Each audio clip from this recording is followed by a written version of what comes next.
Good morning. I'm going to try this again this morning. It may take a minute for people to join me. Fortunately, this is a real live show. Stuff happens. I don't know which one of y'all wasn't ready, who didn't have their coffee up and going. But let's see if we got a better stream this time. Looks like a couple people starting to join me. Let's see if I can chat.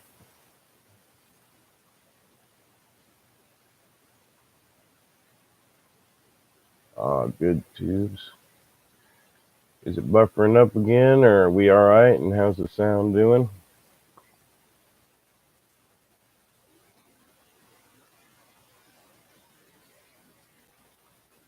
Average girl, thanks for coming back in. We must need a slower start than I was taking this morning. Looks clear, sounds clear, very good.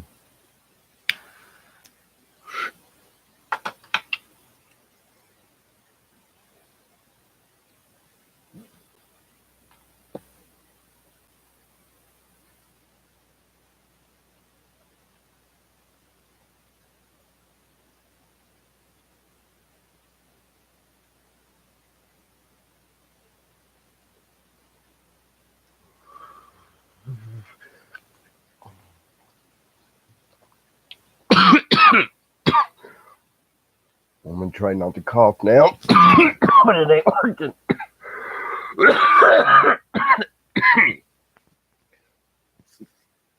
That one was like a big eraser. It just said, all right, I'm gonna give you relief for just a minute here. There you go. We're trying this again. Yep. I guess I got in a little bit of a hurry. YouTube wasn't ready for me. Hopefully this gave everybody a chance to finish that coffee. Get that nice cup brimmed over. Oh. And I must have been buffering real bad. I'm going to see if this affects it. I'm going to try to get chat back up on my phone again. I don't know if it happened before I did that last time or when I did it. But hoping by the end of this week I'm able to read, have some chat help there and that type of thing. Good. It looks like it's going live this time.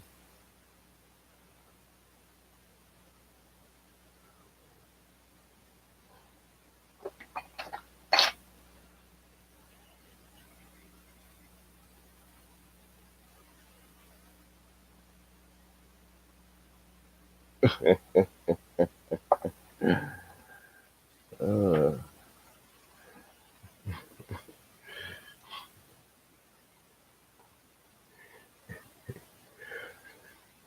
that's funny, but I don't know how to reply to it, average girl.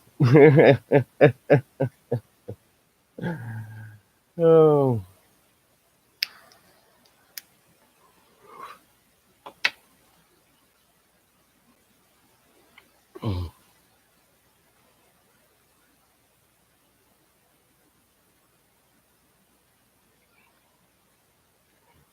Anybody want to clue me in where I spaced out there? Had I started reading or anything? I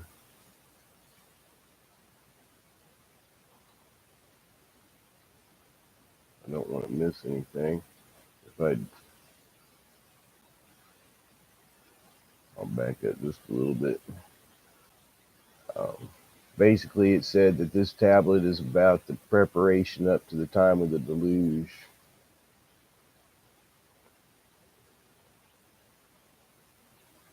Good. I was finishing getting ready.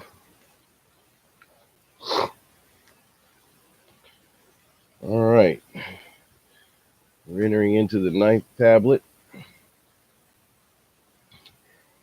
In the days of Lumak, did Marduk and the Igigi with earthlings intermarry. In those days on earth, there were hardships were increasing.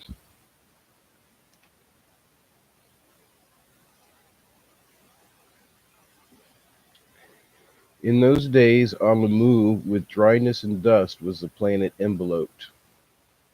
The Anunnaki who decree the fates, Enlil and Enki and Enma, with each other consulted. What conditions on earth and on Lamu were altering, they wondered. On the sun, flarings they observed. In the net force of earth and Lamu, there was disruptions. So these are some of the things to watch for. The sun has lots of solar flares, and the gravity of Earth and the moon start changing.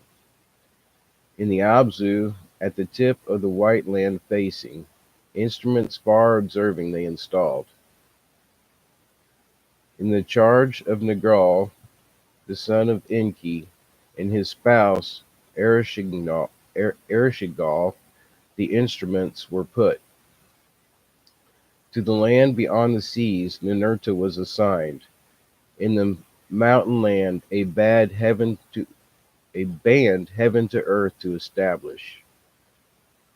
Okay, so Ninurta was sent to the other side of the world to establish a link between heaven and earth.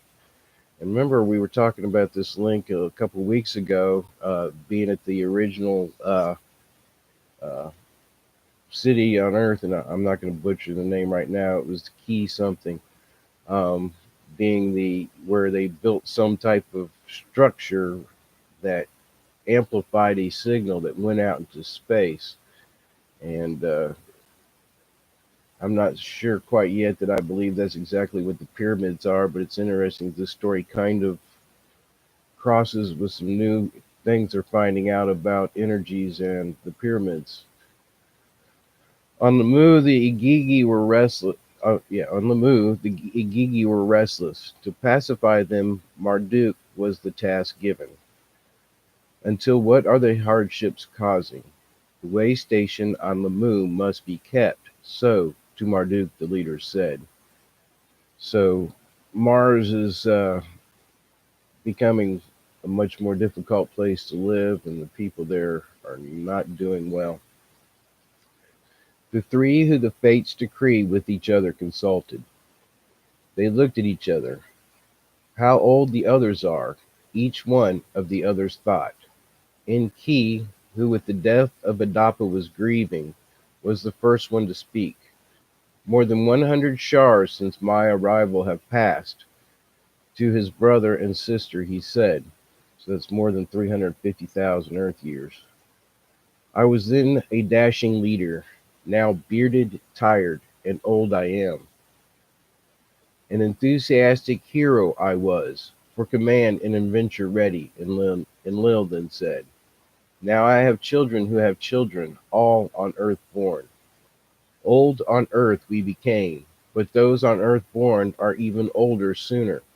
So did Enlil to his brother and sister ruefully say. As for me, an old sheep they call me, so did Nimma wistfully say. It sounds like a group of us old guys and gals sitting on a front porch or something. While the others have been coming and going, turns on earth to serve taking. We, the leaders, have stayed and stayed. Perchance it is time to leave, so did Enlil say. So while the other Anunnaki were coming back and forth in turns or in periods of time, they've stayed on Earth the whole time. Of that did I often wonder, to them Enki was saying. Each time one of us three to revisit Nibiru wished. Word from Nibiru always are coming thereto prevented. Of that I too did wonder, Enlil was saying. Is it a thing on Nibiru, a thing on Earth? Perchance the life cycles that differ it concerns, so was Ninma saying. To watch and see what transpires, the three leaders decided. At that time, fate, or was it destiny? And notice that these two words are separated back then. I think it's something that's interesting because they're something we often put together now. In its hands the matters took. For it came to pass that soon thereafter Marduk to his father Enki came. A matter of gravity with his father Enki to discuss he wished. Upon the earth the three sons of Enlil's spouses have chosen. Ninurta Baal of Anu a young daughter has espoused. Nanar has chosen Ningal. Ishkur Shala has taken. By Nergal your son Ereshgal of Enlil a granddaughter, a spouse was taken. By threats to kill her, her consent from her was extracted. So in other words, he took her as a spouse by threat. To await my espousal, being your firstborn, Nergal did not await. The other four, in deference, my espousal are awaiting. A bride I wish to choose, to have a spouse, it is my desire. Oh, I see Marduk saying I'm supposed to, I can't remember if they're cousins or brother and sister. I was supposed to be married to her, but she went off elsewhere. The other four, in deference, my espousal are awaiting. A bride I wish to choose, to have a spouse, it is my desire. So Marduk to his father Enki say. Your words happy make me, Enki to Marduk was saying. Your mother too shall rejoice. To hold his words to Ninki, Marduk with a raised hand to his father motioned. Is she one of the young ones who heal and succor give? Enki went on to ask. A descendant of Adapa she is, of earth, not Nibiru she is, Marduk softly whispered. With a puzzled look, Enki was speechless. Then uncontrolled words he shouted. A prince of Nibiru, a firstborn to succession entitled, an earthling will espouse? Not an earthling, but your own offspring, to him Marduk said. A daughter of Enkime, who was to heaven, was taken she is. Sapanit is her name.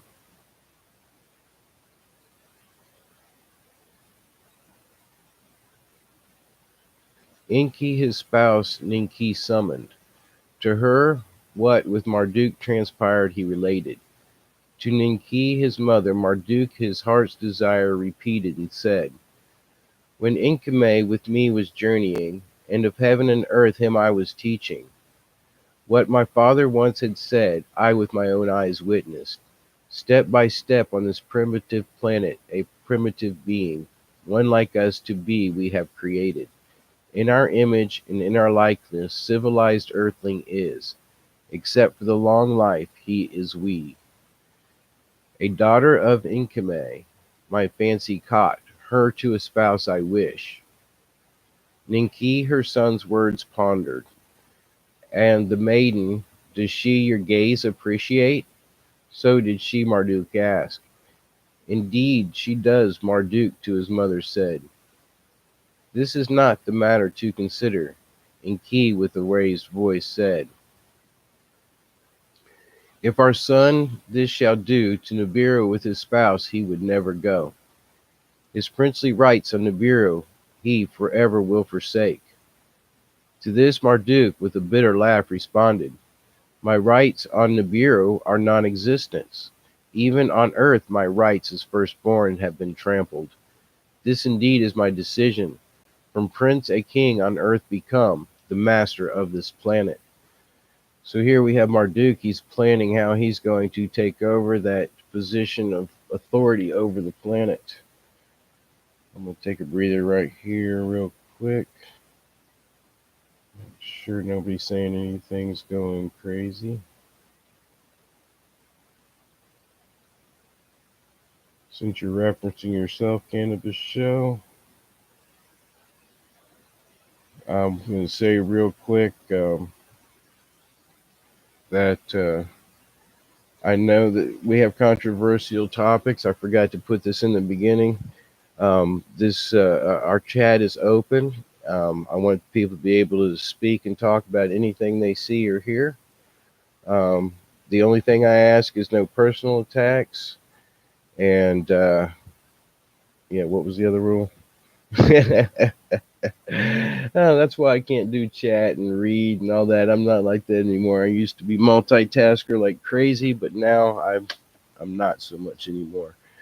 Um, please don't attack each other personally, and please try to keep it to a decent conversation.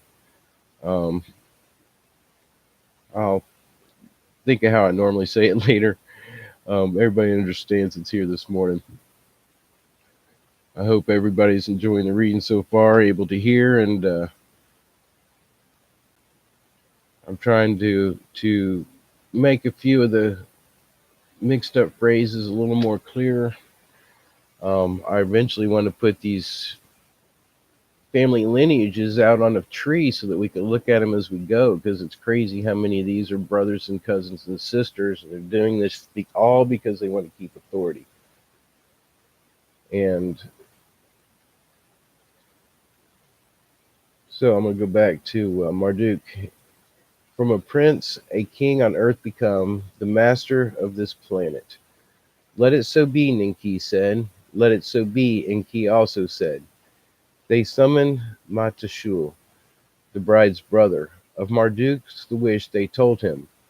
Humbled but with joy overwhelmed, Marshul was. Let it so be, he said. When of the decision Enlil was told, with fury he was seized. It is one thing for the fathers with earthlings intercourse have, it is another matter for the son an earthling to espouse, lordship on her to bestow. Oh wow, yeah, that's true, because this does now make it so that an earthling can inherit, actually, which is very important in their laws, kingship, which I am guessing is why the elites believe they have inherited this earth. When Ninba of the matter was told, greatly disappointed she was. Marduk any maiden of ours could espouse, even for my own daughters by Enki he could choose. Half sisters, as is the royal custom, he could espouse, so did Ninba say. With fury Enlil to Anu on Nibiru of the matter words beamed up. Anu being the head leader of Nibiru and the father of all this mess. In the rule books of such matter no rule they found. Anu the savants also summoned, the matter's consequences to discuss.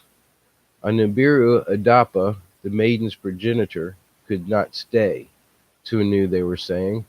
Therefore, to return to Nibiru with her, Marduk forever must be barred. Indeed, having to earth cycles become accustomed, even without her, Marduk's return impossible might be. So were the savants to Anu's saying. With that the counselors too agreed. Let the decision to earth be beamed, Anu was saying. Marduk marry can, but on Nibiru a prince he shall no more be. The decision by Enki and Marduk was accepted, and Lil too to the word from Nibiru get bowed. Let there be a wedding celebration, in Eridu let it be. Enki to them said, in the Eden Marduk and his bride cannot stay. And Lil the commander announced, let us to Marduk and his bride a wedding gift make, a domain of their own, away from the Eden in another land. So did Enki and Enlil say. Of Marduk being sent away, Enlil with consents to himself was thinking. To what land, of what domain are you speaking? Enlil to his brother Enki said. A domain above the Abzu, in the land of the upper sea reaches, one that by waters of the Eden is separated, that by ships can be reached. So did Enki to Enlil say. Let it so be, Enlil said. In Eridu a wedding celebration, Ninki for Marduk and Sarapanit arranged. Her people by the sound of a copper drum, the ceremony announced. With 7 tambourines, her sisters, the bride to her spouse presented. A great multitude of civilized earthlings in Eridu assembled. Like a coronation to them the wedding was. Young Anunnaki who attended, Igigi from Lamu in great numbers came. I'm going to pause for just a second to say that description of where they gave Marduk is exactly where we find the worship of Marduk in the Levant. To celebrate our leader's wedding of Nibiru and Earth a union, to witness we came. So did the Igigi their arrival in large numbers explain. Now this is the account of how the Igigi, the daughters of the earthlings, abducted, and how the afflictions followed, and Zirasudra oddly was born.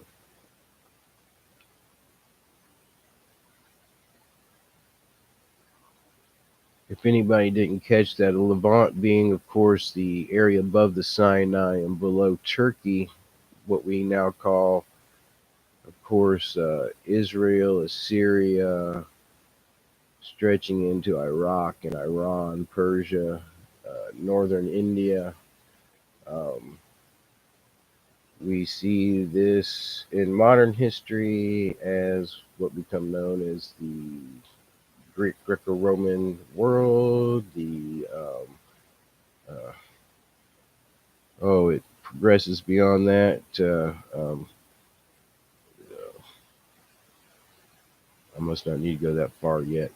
Anyways, we see that Marduk is given this property. This is before the deluge, so this is pre-Noah time, and we find that he's given this thing post-Adamic time.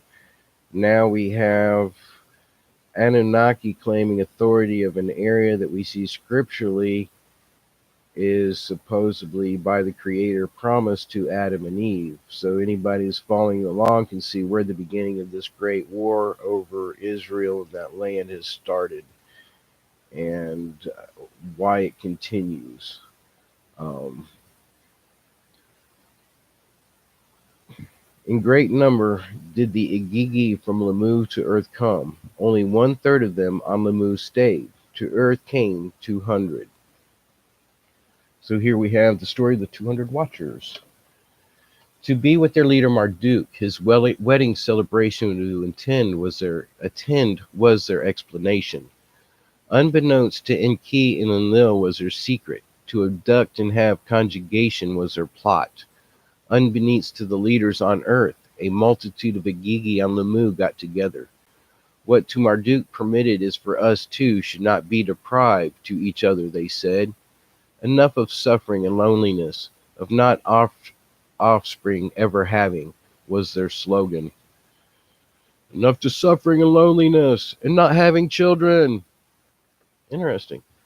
During their comings and goings between Lamu and Earth, the daughters of the Earthlings, the adepit females, as them they called.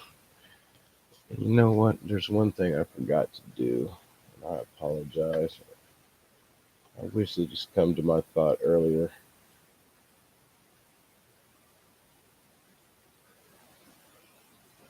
Eventually, I'm going to figure out what I want to do about moderators. If anybody wants to give me ideas other than your name,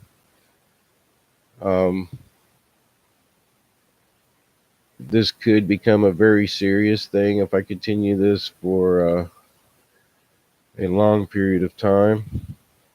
And there might be need of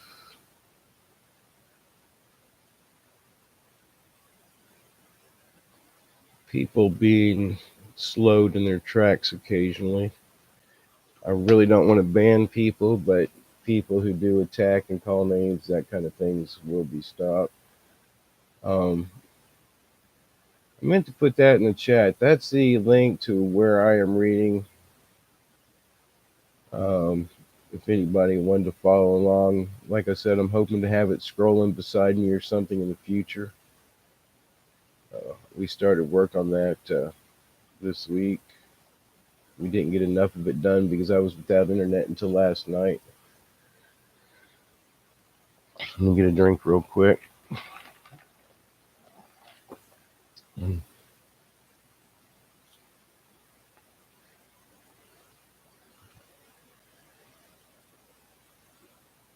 The daughters of the earthlings, the adepit, adepite females, as them they called. They saw, and after them they lusted, and to each other the plotters said, Come, let us choose wives from among the adepite females, and children beget. One among them, Shemgaz, his name was, their leader became. Even if none of you agrees, I alone the deed shall do. To the others he said, if a penalty for this sin shall be imposed, I alone for all of you shall it bear. We find this story in Enoch almost word for word. Um, and we find references in scripture that the person who said this is the Satan. Um, so we have a possible conjunction of ideas there. Um, and notice that he did call it a sin, which he is referencing a greater law than the one that they're presently practicing. One by one, others in the plot joined together. By an oath together to do it, they swore. By the time of Marduk's wedding, 200 of them on the landing place descended. Upon the great platform in the Cedar Mountains they came down. And this is why I believe Baalbek is the great landing platform, not only because this huge size of the stones and the way it was originally laid out, but the fact that it was also known as being in the heart of the cedars of Lebanon at one time by belief of archaeologists. Upon the great platform in the Cedar Mountains they came down. From there to Eridu they journeyed. Among the toiling earthlings they passed. Together with the earthling throngs in Eridu they arrived. After the wedding ceremony of Marduk and Seripanet had taken place, by a signal prearranged, Shemgaz to the others a sign gave. An earthling maiden, each one of the Igigi seized, by force they them abducted.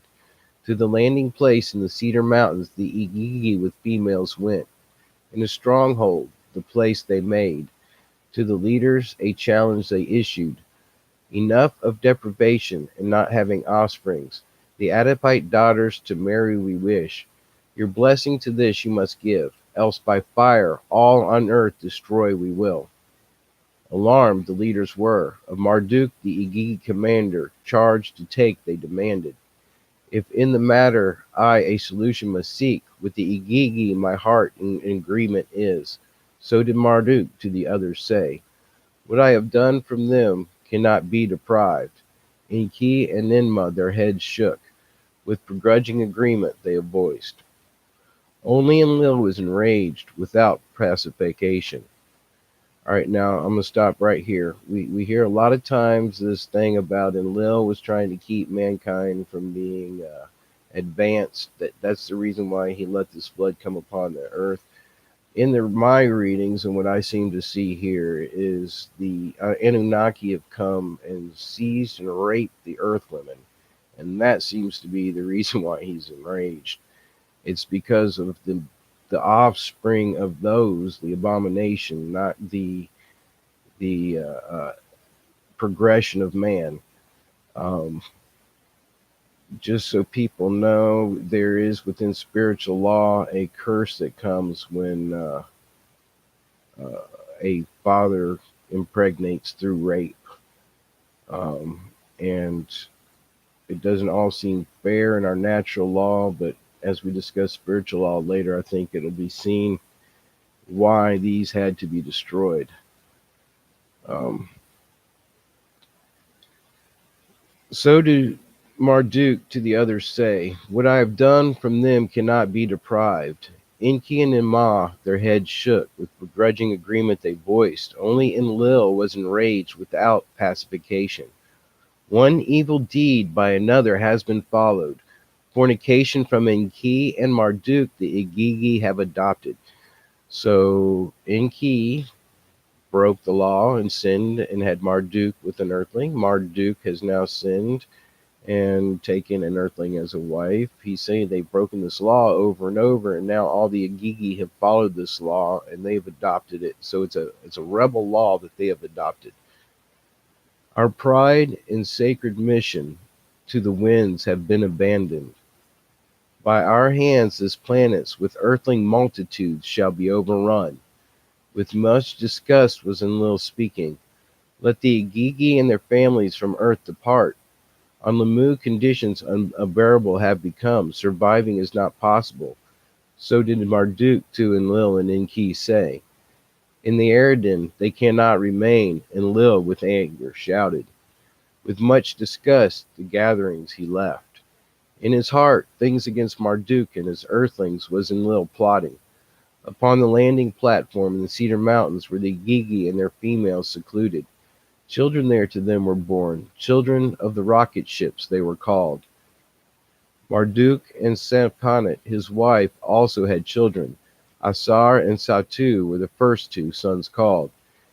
To the domain above the Abzu, to him, and Serapanit granted, Marduk the Gigi invited, to dwell in two cities that for his sons he had built. Marduk the Igigi summoned. Some of the Igigi and their offspring to the domain in the dark-hued land came. On the landing platform in the Cedar Mountains, Shamgaz and others did remain.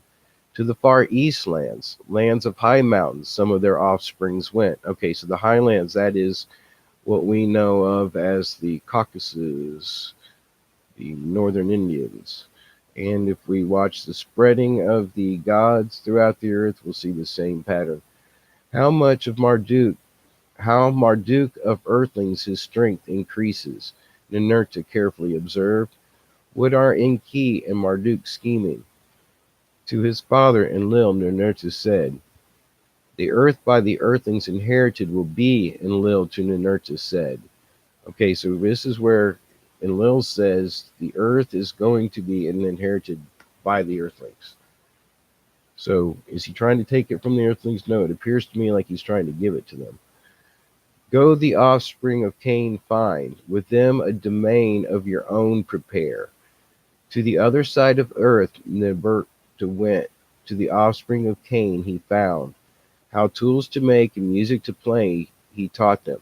And here in Scripture we also have where Cain's descendants are given the different technologies. So here we're starting to see some very interesting crossing between races, mythologies, religions. This is how this big mix is getting started. This is how everybody's begins to need to sort out the likenesses and differences, because this is where all the different lies and power systems begin and take off. How tools to make and to music play he taught. How in mining to engage and smelt and refine he showed them. How to build rafts of balsam trees he showed them. To cross the great sea he them guided. In a new land, a domain they established, a city with twin towers they there built. A domain beyond the seas it was, the mountain land of the new bond, heaven earth, it was not. In the Eden, Lumak was the workmaster. Quota to enforce was his duty. The earthlings' rations to reduce was his task. His spouse was Batnash. The daughter of Lumak's father's brother she was. It was her cousin. Of a beauty outstanding she was. By her beauty was Enki charmed. Here goes Enki again. Enki to his son Marduk a word did send. To your domain Lumak do summon. How by earthlings a city to build there him teach. And when Lumak to the domain of Marduk was summoned, to the household of Ninmah in Shurubak, the haven city, his spouse Batnash he brought. From the angry earthling masses, protected and safe to be. Thereafter, Enki his sister Ninmah in Shurubak was quick to visit. On the roof of a dwelling, when Batnash was bathing, Enki by her loins took hold. He kissed her, his semen into her womb he poured. With a child Batnash was, her belly was truly swelling. To Lumak from Shurubak word was sent. To the earth Eden return, a son you have. To the Eden, to Shurubak, Lumak returned. To him Batnash the sun showed. White as the snow his skin was, the color of wool was his hair. Like the skies were his eyes, in a brilliance were his eyes shining. Amazed and frightened was Lumak. To his father was Mashul he hurried.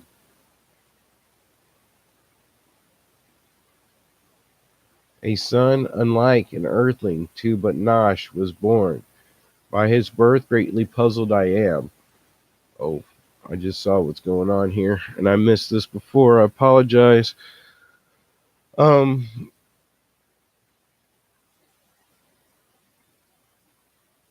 Mashul. All right, maybe somebody else will pick this up and help me follow it, because for some reason I'm not following it quite right. Uh, uh, uh. But Nosh was married to somebody else or somebody else's property that was a human, and Enki just impregnated her with the child of brightness or light. And now they're questioning who he was fathered by, is what I believe I am reading. Um, Matshul to Batnash came, the newborn boy he saw, by his likeness amazed he was. Is one of the Agigi the boy's father of Batnash Mashul the truth demanded? To Lumak your spouse, whether this boy his son is, the truth reveal. Okay, Lumak's her spouse. None of the Igigi is the boy's father. Of this upon my life I swear. So but Nosh him answer. To his son Lumak Mashul then turned. A calming arm on his shoulder he put. Okay, so Mashul is Lumak's father. And he's the one holding the court here. A calming arm on his shoulders he put. A mystery the boy is, but in his oddness an omen to you is revealed. Unique he is for a task, unique by destiny he was chosen. What that task is, I know not. In time appropriate known, it shall become. So was Matshul to his son Lumak saying, to one on earth was transpiring, he was alluding. In those days the suffering on earth was increasing. The days colder grew, the skies their rains were holding back. Fields or crops diminished, and the sheepfold ewe lambs were few. Let the son to you born, unusual as he is, an omen be that a respite is coming. So did Matsul to his son Lumak say, let respite be his name. To Matshul and Lumak, but Nash her son's secret did not reveal. Zayasudra, he of the long bright life days she called him. In Shubak he was raised. Okay, here's Zayasudra. Okay, I understand here now. The reference to Ziyasura or the Zoroastrianism, many people believe that Ziyasudra is Noah, and I believe actually myself that there were more than one that made it through the flood, possibly 3 or 4 different accounts. I believe that it is the wording between them that we find the differences of these beings. Um, I'm not so sure that Noah and Ziyasudra are the same person. I think that we need to do some more study as we read other texts to begin to try to cross the names and stuff up. I'm just going to read through at this point. As we read some of the Zoroastrian stuff and the Christian stuff later, we'll plug in and try to figure out if these are the same parents or if there are different parents involved here. Um, I know it's a good point for contention and argument, and but I think that, like I said, the differences and the similarities are going to help us sort these things out in the end. Um, take another real quick drink. Ninma on the child her protection and affection bestowed. Of much understanding he was endowed, with knowledge he was by her provided. In key the child greatly adored. To read the writings of Adapa he taught.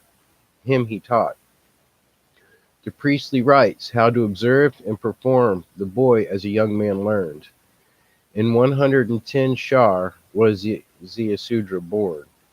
Okay, so Ziyasudra is here officially taught the priestly line, and as we see things in Zoroastrianism, he is referred to as the high priest. In 110th Shar was Ziyasudra born.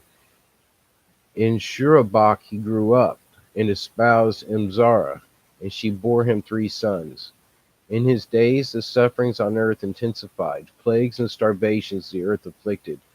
Now this is the accounts of the earth's tribulations before the deluge, and how the mysterious Galzu decisions of life and death in secret guided. By the conjugations of Igigi and the earthling daughters was Enlil greatly disturbed. By Marduk's espousal of an earthling female, Enlil was muchly distraught. In his eyes the Anunnaki mission to earth had become perverted. To him the howling, shouting earthling masses an anathema became. Oppressive the pronouncements of the earthlings have become. The conjugations of sleep deprived me. So did Enlil to the other leaders say. In the days of Ziusudra, plagues and pestilences the earth afflicted. Aches, dizzinesses, chills, fevers the earthlings overwhelmed. Let us the earthlings curing teach, how themselves to remedy to learn. So did Ninman say. This by decree I forbid, Enlil to her pleas retorted. In the lands whereto the earthlings have spread, waters from their sources did not rise. The earth shut its womb, vegetation did not sprout. Let us the earthlings pond and canal buildings teach. Let them from the seas fish and sustenance obtain. So did Enki to the other leaders say. This by decree I forbid, Enlil to Enki said. Let the earthlings by hunger and pestilence perish. For 1 shar the earthlings ate the grasses of the field. For the 2nd shar, the 3rd shar, the visions of Enlil they suffered. In Shurabak, Ziusudra, the sufferings unbearable was becoming. To Eridu, Ziusudra, of the earthlings a spokesman journeyed. To the house of the Lord Enki he made his way. By the name of his Lord he called. For help and salvation to him he pleaded. Enki, by Enlil's decree, was bound. In those days the Anunnaki for their own surviving were concerned. Their own rations were diminished. By earth's changes they themselves afflicted became. On earth, as on Lamu, the seasons their regularity lost. And I'm going to say yes right here. Enki is purposely wanting to have the numbers of these crossbreeds that they have created reduced. I want to say that what I see here as a separation is that behind the stories and in other texts, we have another group of earthlings that are here on the earth that are more that have been set free from the slave system, and I think that they were the ones the Creator was watching over, trying to keep his original creation protected.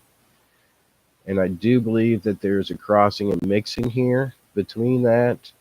And that's why I believe that the Bible is a similar, but not quite exactly the same story as this one, that we're seeing this from 2 different perspectives, because it is clear that in this perspective, we're seeing this from the perspective of the Anunnaki trying to preserve themselves and trying to erase the mistake they have made. On earth, as on the moon, the seasons their regularity lost. Oh, and one other point I wanted to bring in real quick. Notice that the earth herself, because of the abomination going on, is the one it says has closed up the floodgates. And the earth is, of course, with the Creator, part of that whole being of creation. For 1 shar, for 2 shars, from Nibiru the heavenly circuits were studied. Oddities in the planetary destinies from Nibiru were observed. On the sun's face, black spots were appearing. From its face, flames shot up. So here we have a description of a solar minimum occurring on the sun, something we're entering into now. We have a recording of the returning of Nibiru, something that some are saying is happening at this point in time.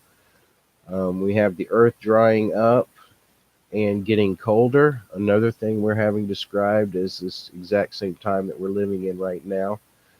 And we have the Creator in conjunction with the earth and we have it in opposition to what is happening upon it by fallen races.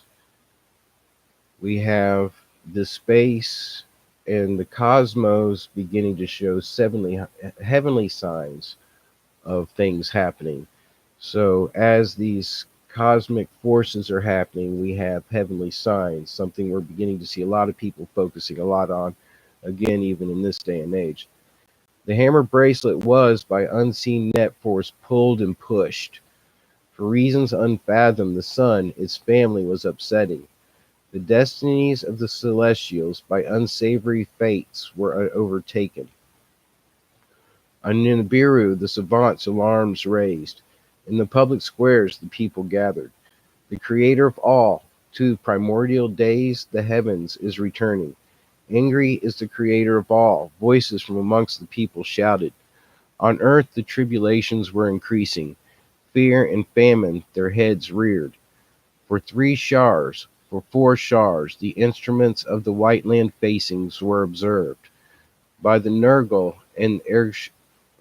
by Nergal and Ershgal, odd rumblings in the white land snows were recorded. So here we have uh, strange earthquakes at the poles. The snow and ice that the whitelands covers to sliding has taken, so they from the Abzu tip report. We have glaciers falling off. Um, Folks, here we have record of them turning their face back to the Creator, looking at the signs that He is having, and all these great Earth cataclysms happening, and it being assigned to even a pre-Adamic and pre-Noah races. So did they from the Abzu trip report. In the land beyond the seas, Ninurta, in his haven foretelling instruments established. Quake and jitters at the earth's bottom with the instruments he noticed. An odd matter is afoot.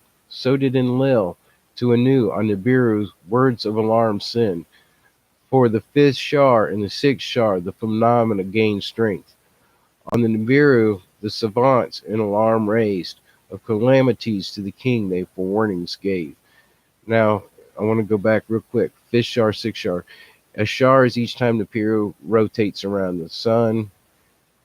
So we estimate that around 3,600 years.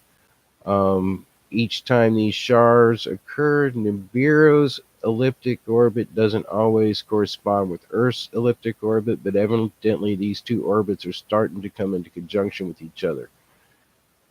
On Nibiru, the savants an alarm raised of calamities to the king, the forewarnings gave. The next time Nibiru the sun shall be nearing, Earth to Nibiru's net force exposed shall be. So the next round, the next shar we come close, the two gravities are going to touch each other.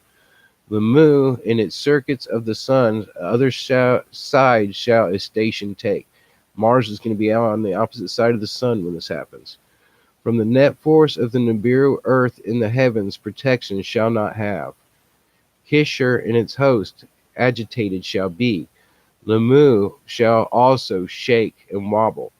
In earth's great below, the snow ice of the white lands, its footing is losing.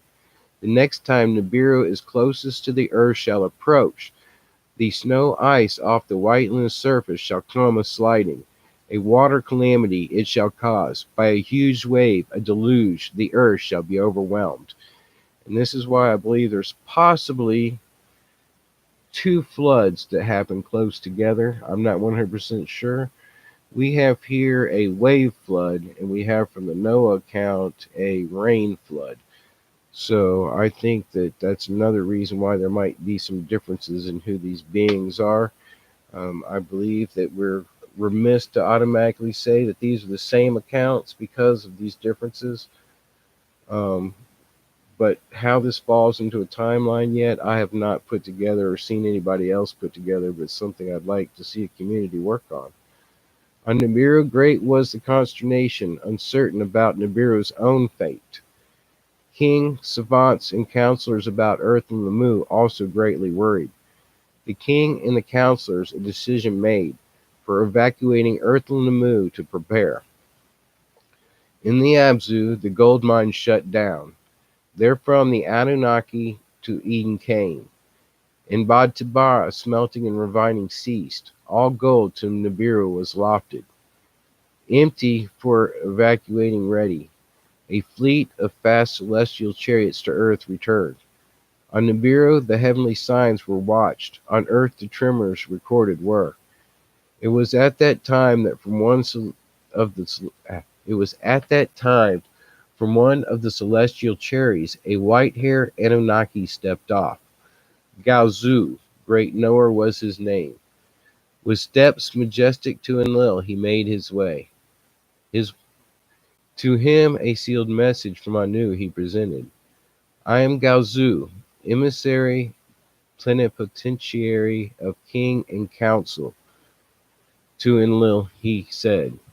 By his coming Enlil was surprised. No word from Anu of that did forecome. Enlil the seal of Anu examined. Unbroken and authentic it was. In Nibiru key the message tablet was read. Nibiru key, that's what I was trying to say earlier, which I believe might be Gaza. Uh, its encoding was trustworthy. For king and council Gaozu speaks. His words are my command. So did the message from Anu state.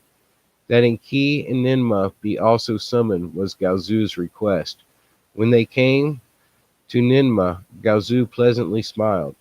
Of the same school and age we are, to her he said. This Ninmah could not recall. The emissary was young as a son. She was as olden as his mother. Simple is the explanation, Gaozu to her said. By our winter slumbered life cycles it is caused. Indeed, this matter is of my mission a part. About the evacuation it is a secret.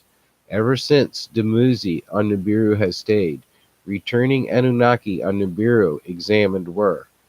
Those who on earth the longest stayed, by the returning harshly were afflicted. Their bodies to Nibiru cycles were accustomed no longer. Their sleep was disturbed. Their eyesight was failing. The net force of Nibiru weighted their walk. Their minds were also affected. As sons were older, their parents they had left.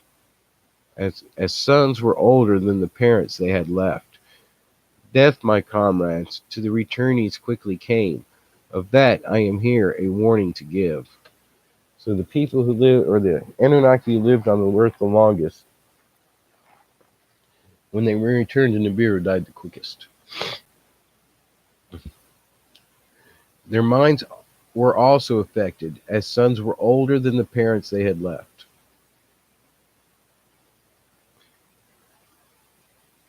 Death, my comrades, to the returnees quickly came. Of that I am here a warning to give. The three leaders on earth, the longest, by the word silent became. Ninmah was the first to speak. That much was to be expected, she was saying. Enki the wise one to her words consented. That much was clear, he said. And Lil with anger was seized. Before the earthlings like us were becoming. Now we as earthlings have become to this planet imprisoned. This whole mission to a nightmare turned. By Enki and its earthling from masters, slaves were made.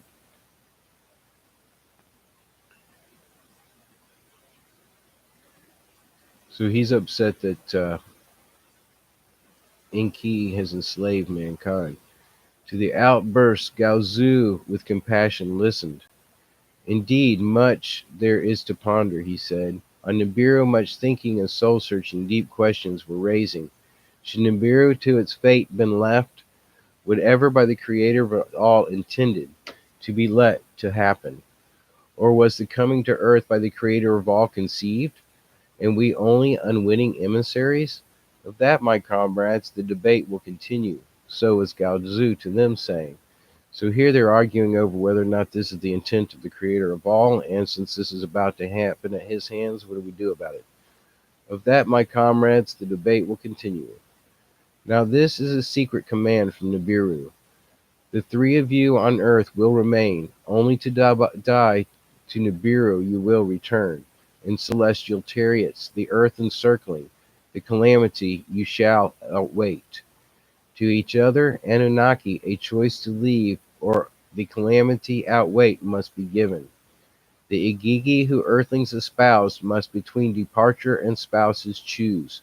No earthling, Marduk's Saponic included, to Nibiru to journey is allowed. For all who stay in what happens sees, in celestial chariots they safety must seek. As for all the others to depart for Nibiru forthwith, they ready must be.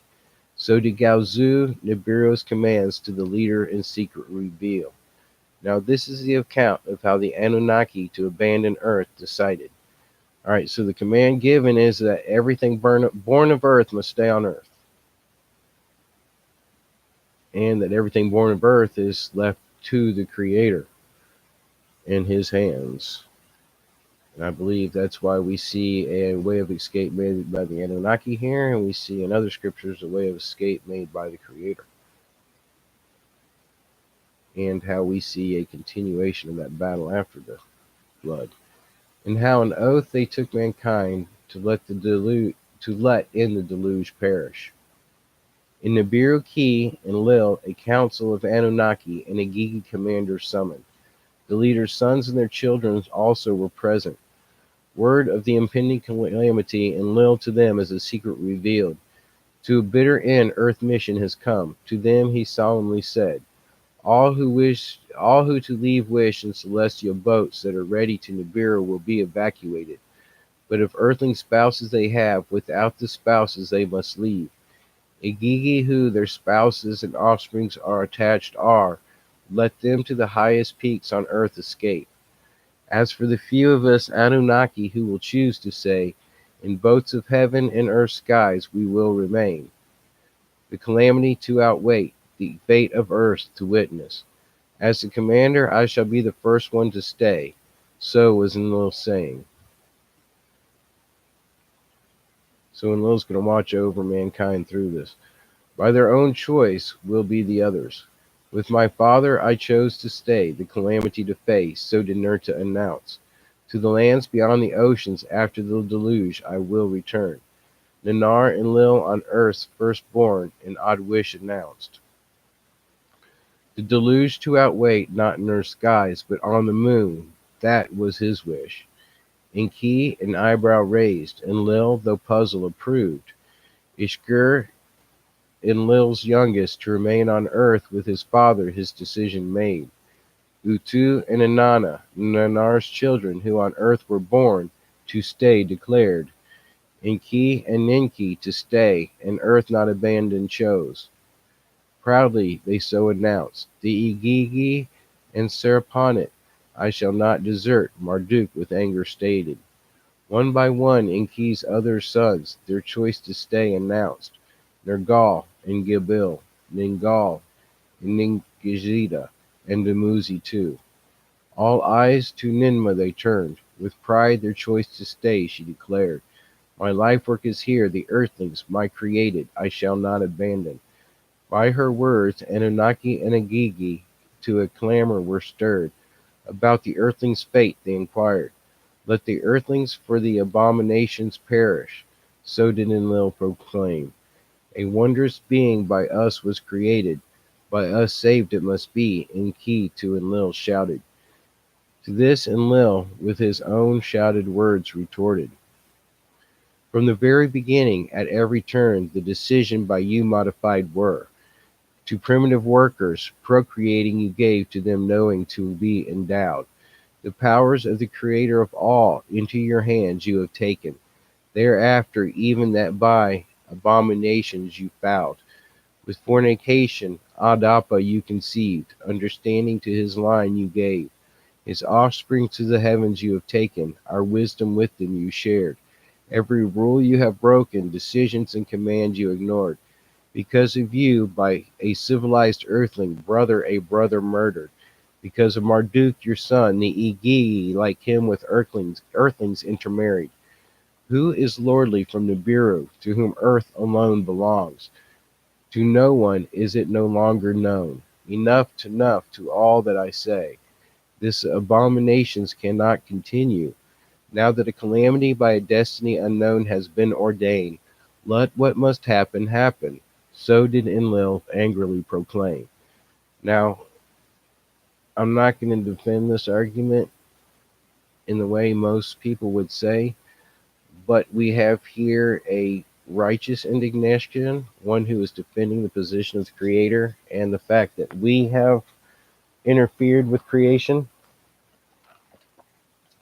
I think that's where we need to be careful in labeling ourselves in this modern time and who we are, because we aren't exactly the Adam and Eve as things are described, and we are not exactly the original creation as things are described. I believe that's the world and war we are embroiled in now.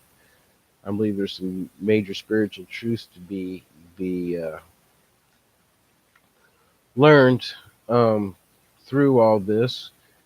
Um, I don't think we have enough truth yet to make a dogma or a new religion out of any of this. As we walk a path of light, we need to learn the spiritual truths. And I believe the thing that is trying to be shown at this point is the interfering with the natural has created an abomination. And in Lil's position is that that abomination needs to be dealt with not by them, but by the Creator Himself. And that's the way I'm going to defend that statement. That all leaders solemnly swear to let events unhindered occur, of all Enlil demanded.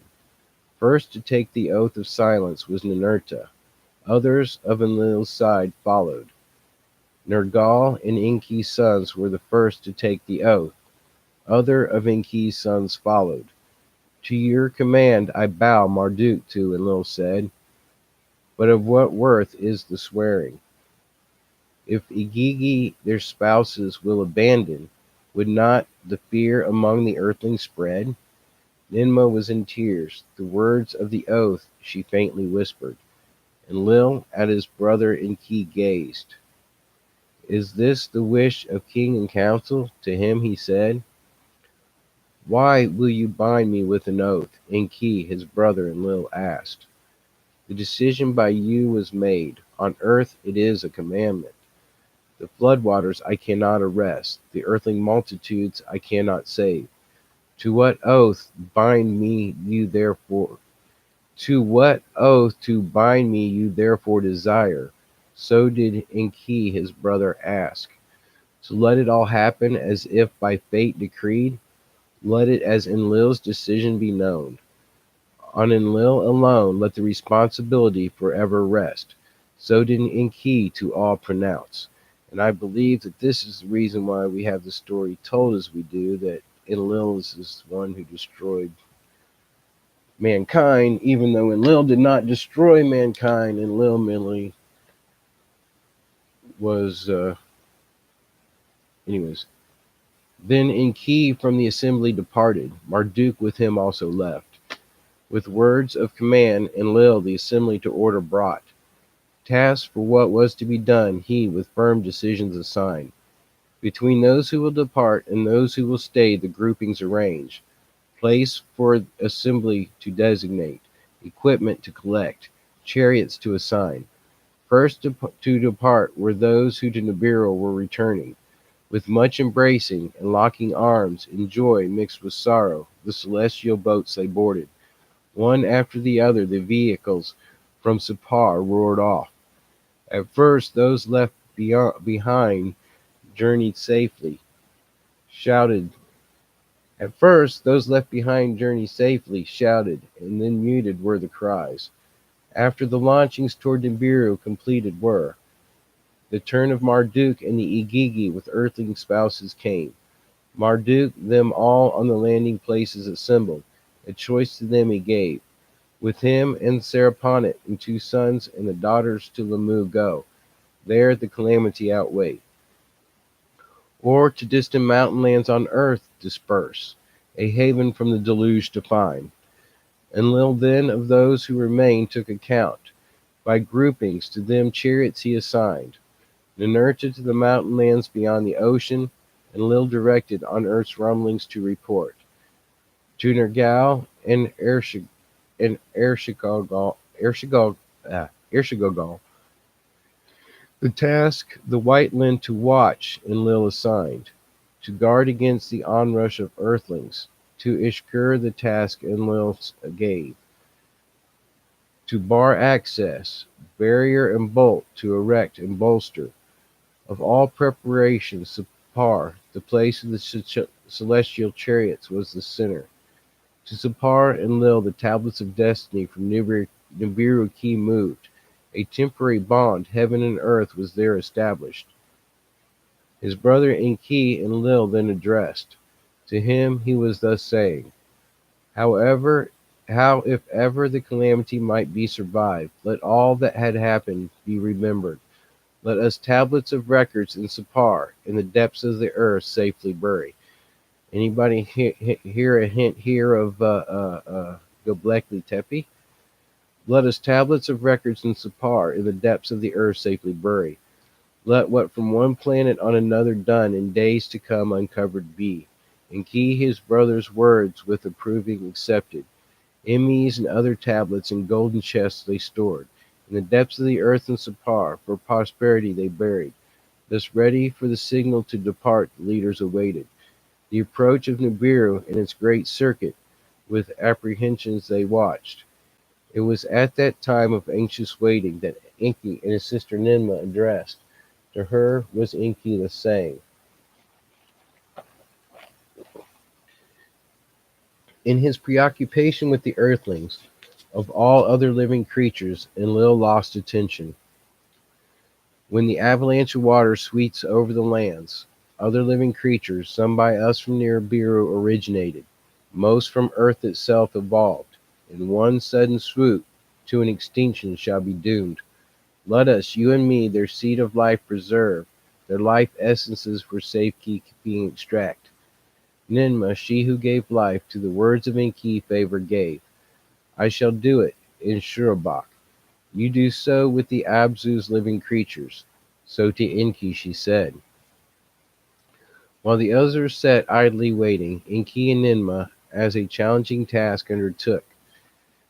Ninmah in Shurabak, by some of their female assistants, was helped. Enki by Ningizida in the Abzu, at the olden house of life, was assisted. Male and female essences and life eggs they collected, of each kind 2 by 2 by 2 by 2. They in Shurabak in the Abzu preserved, for safekeeping while an earth circuit to be taken, thereafter the living kind to recombine. At that time word from Ninurta came, earth's rumbling ominous are. At that time word from Nergal and Ershigal came, the white land is shaken. In Sippar all the Anunnaki gathered, the day of deluge they awaited. And we have the end of the 8th tablet, and that means it's break time, folks. And I'm going to make a couple quick points of why we have possibly more than one salvation story here, because here we have a record of the Anunnaki saving not only what was of the earth, but also what of the earth and Nibiru evolved. We have in the texts of Scripture a record of only those creatures of earth coming, 2 by 2 of the unclean and 7 by 7 of the clean or edible creatures of earth to Noah. We also have record of plant life and stuff being taken here, and we have record of the plant life surviving by its own through the tale of Noah. I do believe these two tales are somehow intertwined, possibly the same, possibly in different ones of the cycles. I'm not sure exactly how all of that works yet, but I'm gonna see if I can't get back over here. Oh, I'll run this up for a minute and see who all's joined in with us today. Boy, a lot of communication there. I appreciate that. Volunteer agriculture, true patriot. I'm gonna start calling you one or the other. So I'm gonna call you the volunteer patriot. How's that?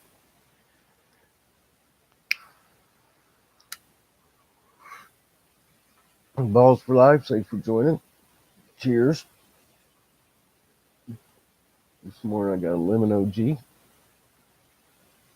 makes a nice pretty ash, but it still does expand real good, as you can see.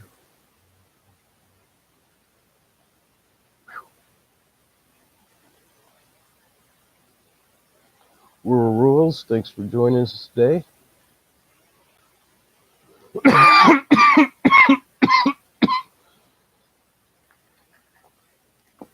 Mm.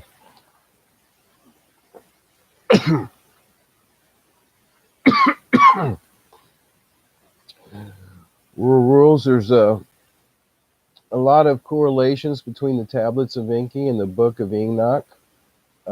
They are stories told from the same period of time. Some of them are overlapping stories. Um, they are stories told from different points of view, but the same story. Um, what I'm trying to do by starting with the tablets of Enki is many of us have read the Christian texts, and I want to show that there are other ancient texts that come from the same periods of time, which all tell the story of the Creator, which is my main goal. I, through my life walk, came to a belief in the Creator and His Christ. I don't believe it's something we're supposed to beat others over the head with, but as we learn to love, that love in its natural job and the way it works, and as we give others that part of the Creator that comes through us, is able to bring them to the path. It's not something we have to go and hook and crook them like religions do, but it's something that as we leave, it's like a light before a bug. It says they're in darkness. So whenever you have people in darkness and you start shining a light, they're going to naturally go to it because they want to see. And if they don't want to see, they're not going to naturally go to it. They're going to go away from it. So we don't have to worry about those that turn away. It's not our job. Our job is to give. And as we give, to attract the others to the light.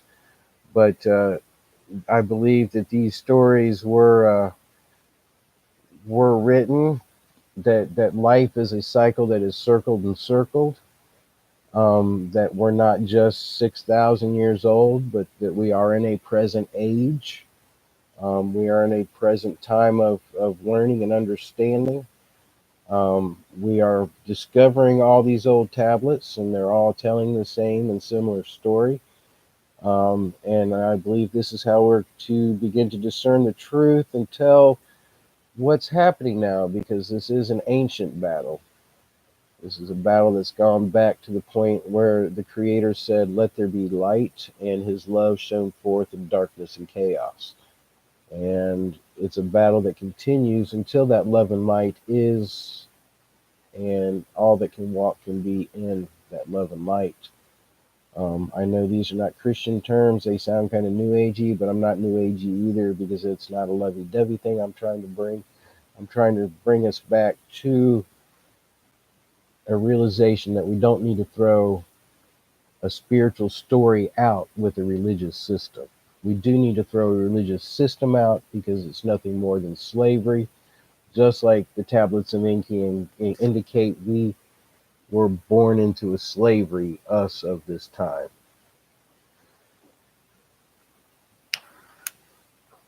Cheers.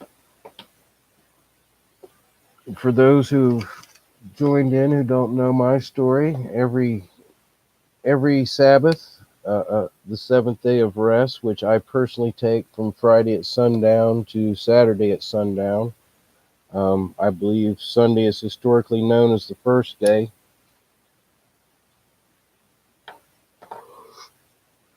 I, during that time of rest, would read at first just strictly the Bible to my children. And we would do that about 10 o'clock on Saturday morning, and till whenever we were done. And my family has been rearranged to the age of my children and my personal family conditions between me and my wife and the remaining children that are here. And so I have reached out to my extended family and sharing this time. It's something I didn't want to lose because, in a way, I was somewhat losing my own spirituality. Because even though I continue to read, it's in the sharing that thought processes are traded, that we are able to listen to a spirit and have a second witness where somebody can say, hey, that's right. Or we can have somebody say, whoa, that don't sound right. And that's very important. I believe that's where we, the many, that's where we begin to balance each other as we iron sharpens iron.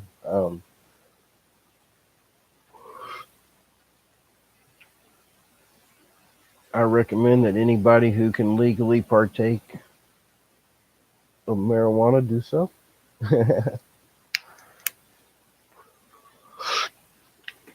It has a lot of chemicals. It was actually created for man. If you go back and you study the plant itself, it was purposely denied to man to create an imbalance of health. It's only been under prohibition on this earth for about 100 years. Some would say 80 some odd years. It has, uh, I believe, been removed to keep and to weaken the slave.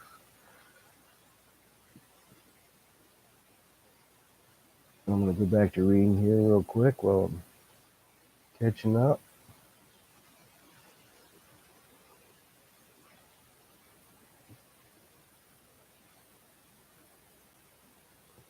Thank you, Volunteer Agriculture, for throwing in that information for me. I appreciate the help.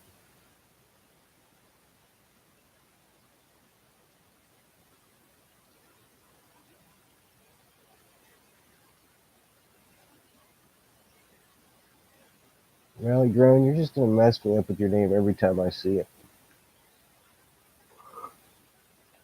I'm just going to call you Bud, and those that know your budget can figure it out. Oh, I do appreciate you coming. I know that this does stretch your beliefs.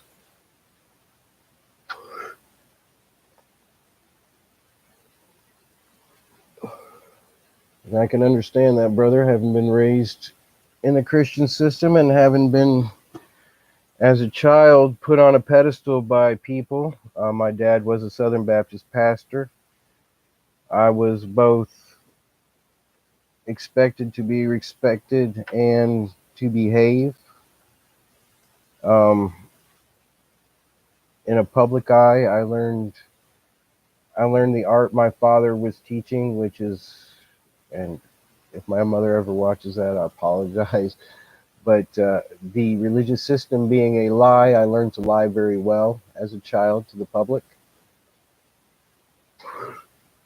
I learned to hide my private life because within my own home, discipline and abuse was out of balance. And my father's own anger structure or struggles in trying to maintain his own image within a body of people. I was under a heavy amount of pressure. Um,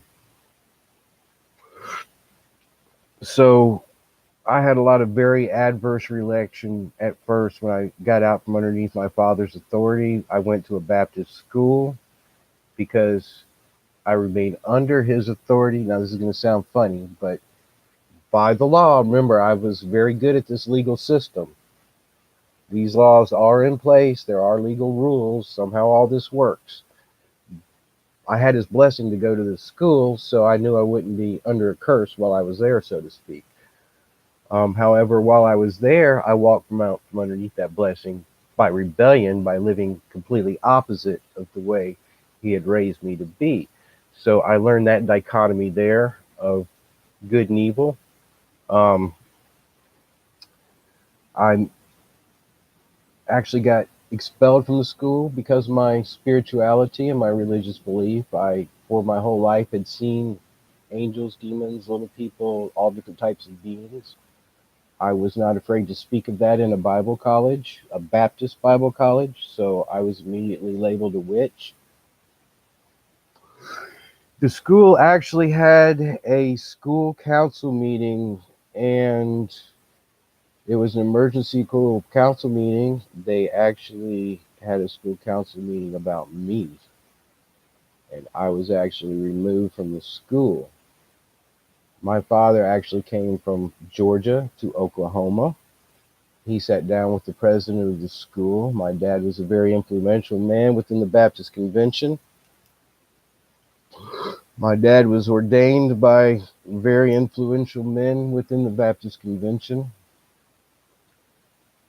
Because of my father's influence, I was allowed back into the school, but I was to undergo heavy psychological evaluation. I was to undergo heavy Christian counseling. I was in their Christian counseling program.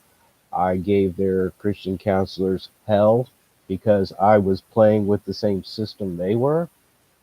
I was pulling texts out of scripture just like they were to prove my point.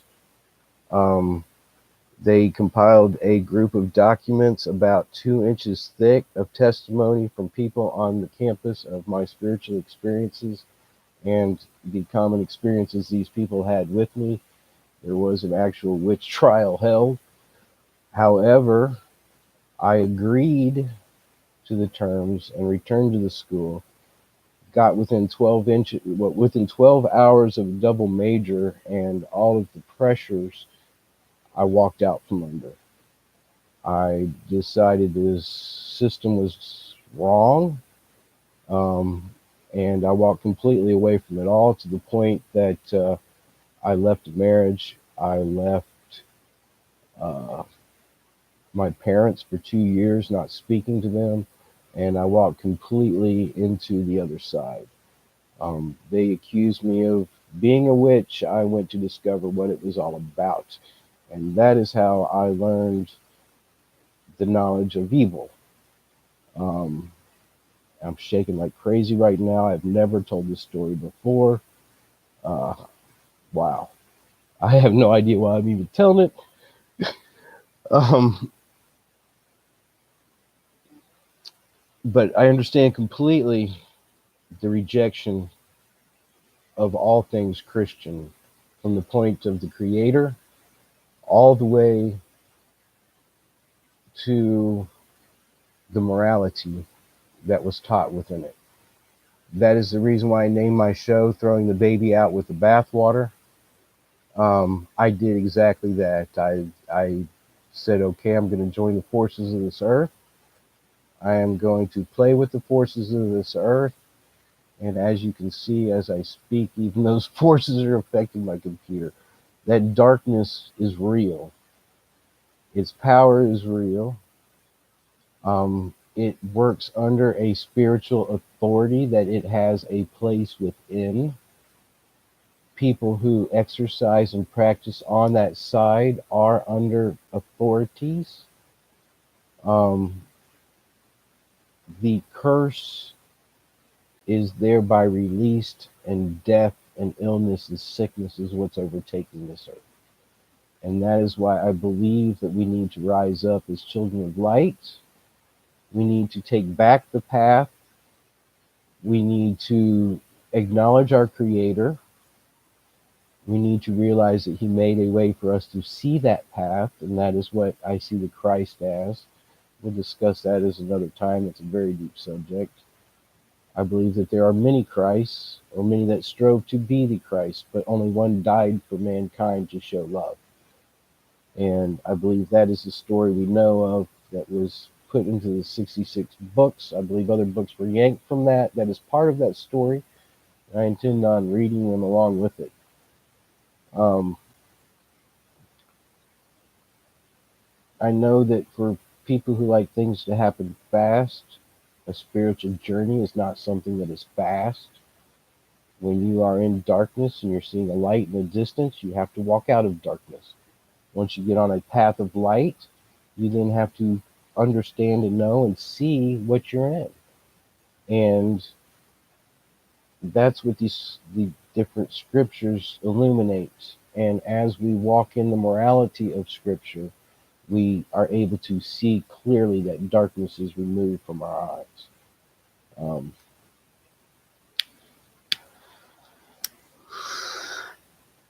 I'm going to read through here just a little more. I know this is a long break, but I'm needing it today.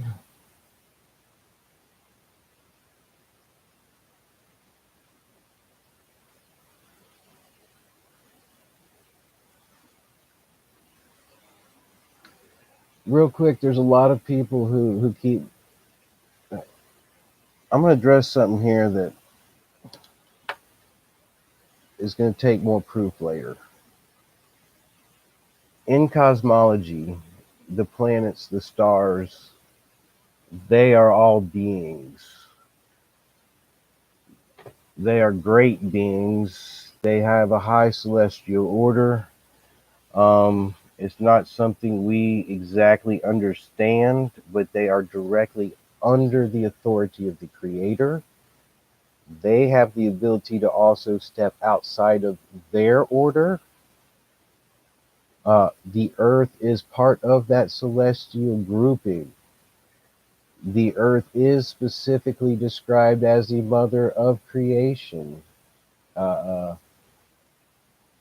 it says that the Creator basically ordered a thought and spoke, and then the Spirit moved. And the Spirit is often referred to in a feminine sense, and the Spirit is also often referred to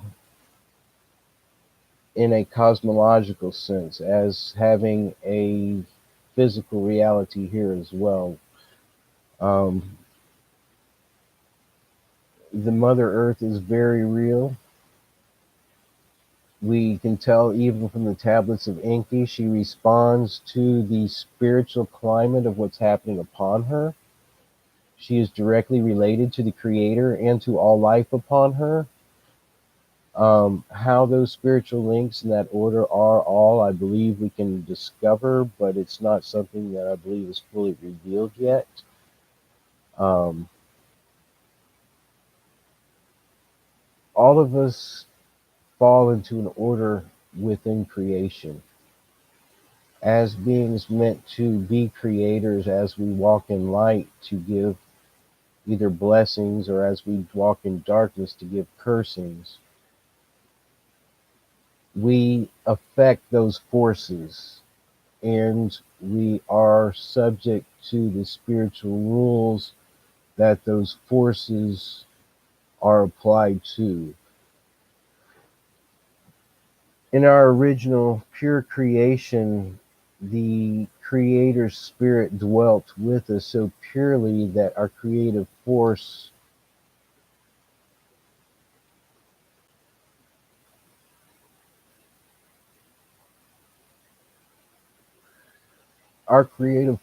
was similar to that of those of the cosmological creatures or creations.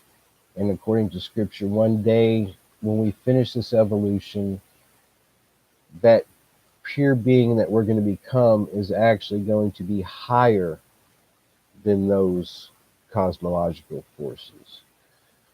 Um,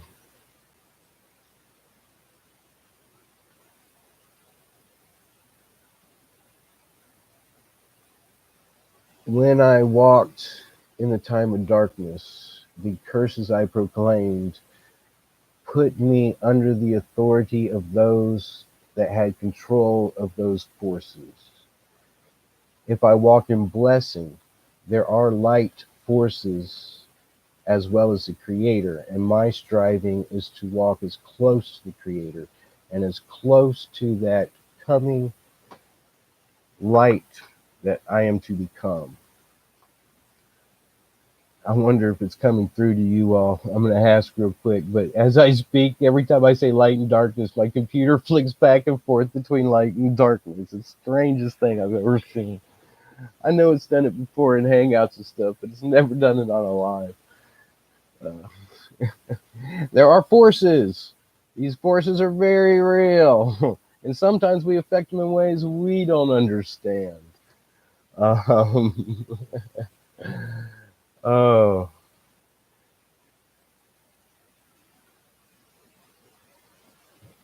volunteer agriculture is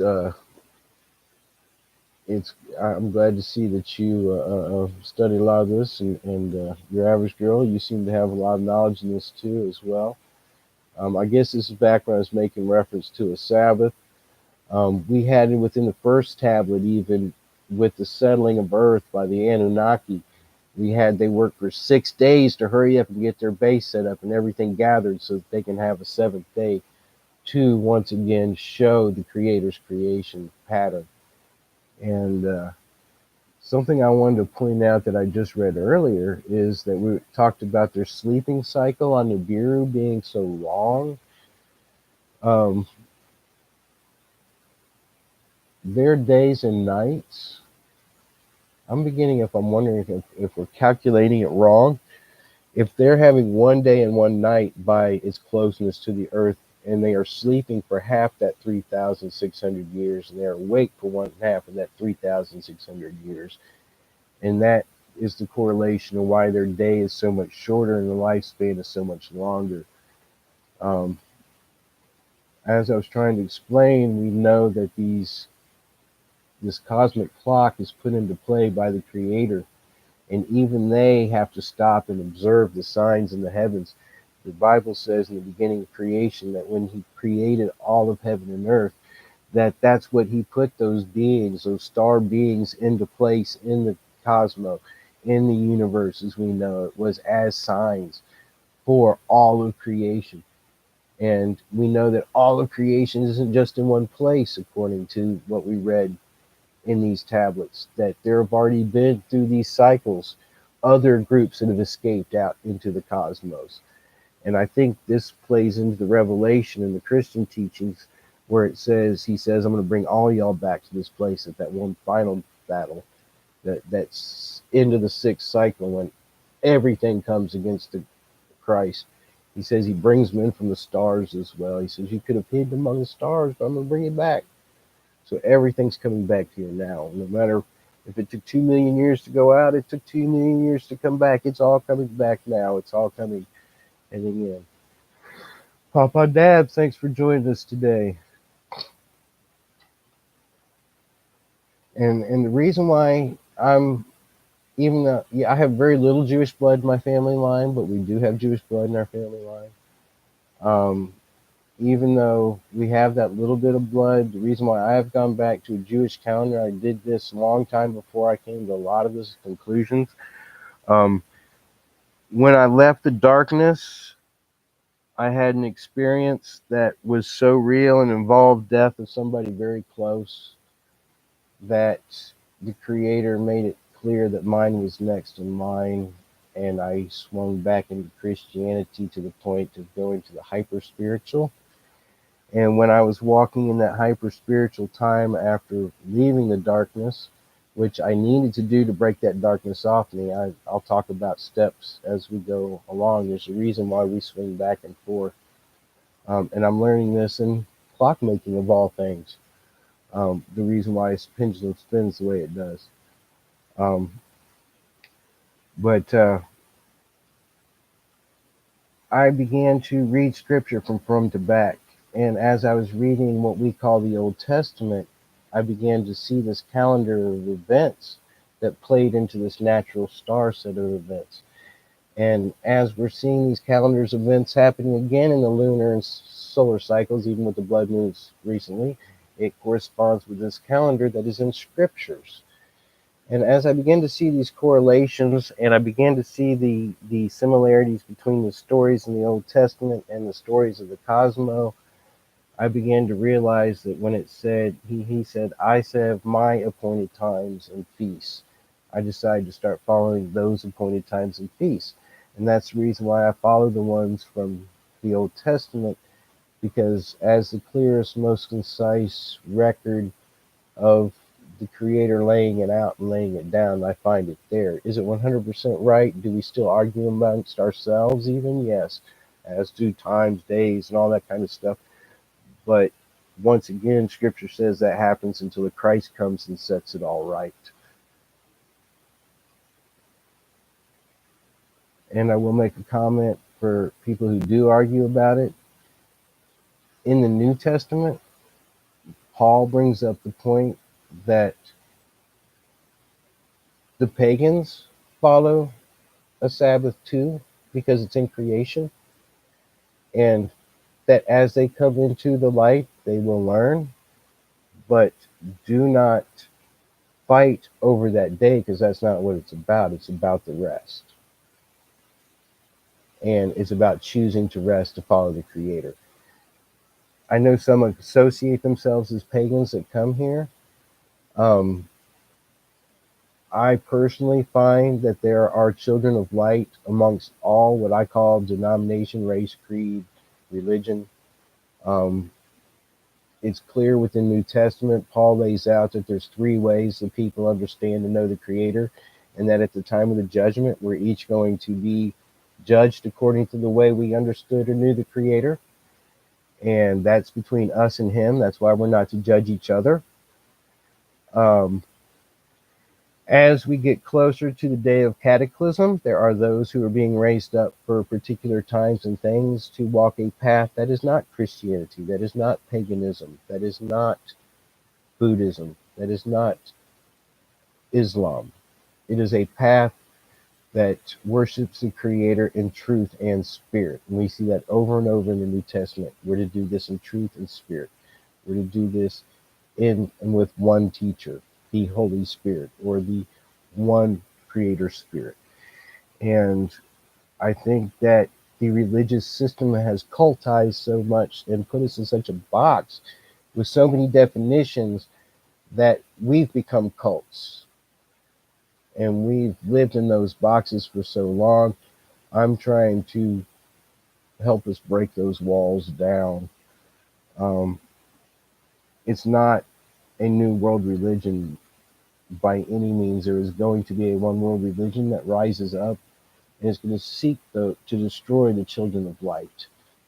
Because that one world religion is still a religious system seeking to control all under one earthly leader who calls himself God. That's not what the Creator sought to do. And I think that's where we need to be careful in religion.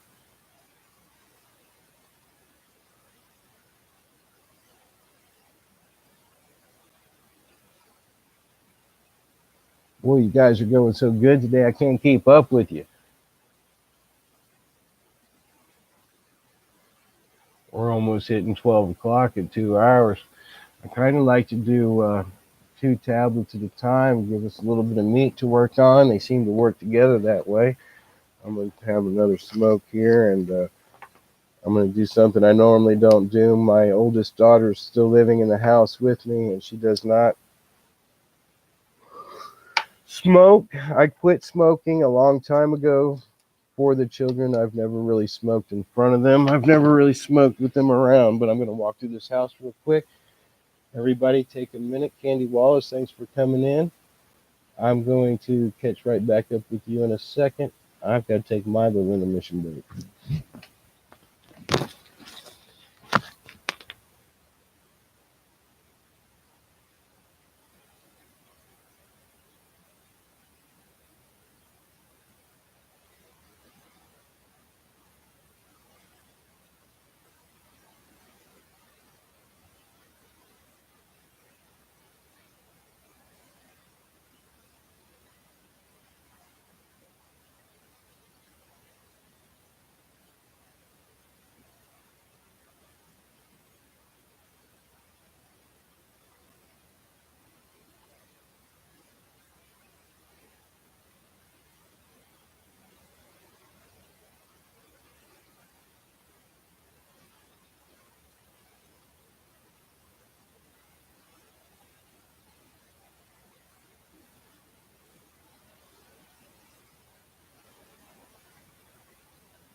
Yeah, I believe smoking as much as a choice as anything else.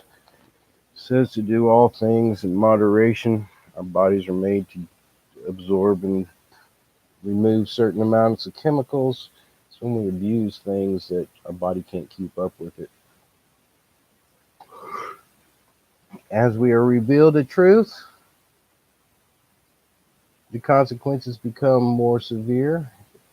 So if somebody is supposed to quit, and you'll see this, that what you associate with being your sign to quit will increase. And if we flow with that and reduce, we continue to go forward. It's when we fight it that we have the negative responses. And I'm preaching to myself right now. I've struggled with cigarettes themselves. And I say struggle with cigarettes because there's so much poison that they add to cigarettes. This is not tobacco. This is not what's grown from the earth. This is a man made creation to keep us addicted, to make us pay them something, to not grow something ourselves. We treat the same thing with cannabis. Uh, it is something that tobacco itself is healing. It has many healing properties. Um, I would much prefer, because I am a nicotine addict, to do something that is safer. I won't say it is the safest. It is safer around my children, I know, which I have vaped in front of my children. But with smoking, as you can see, there's a back door here. It's cracked when I smoke inside. Um, I have a fan that blows through my curtains that pushes it out that way. Um, I try to make it my choice, and I'm once again trying to reduce. I am going through divorce issues, and cigarette smoking has always been one of our battles in my marriage. And my wife felt when she quit everything upon coming to God that that meant both of us were to never touch anything ever again, and I never made those promises.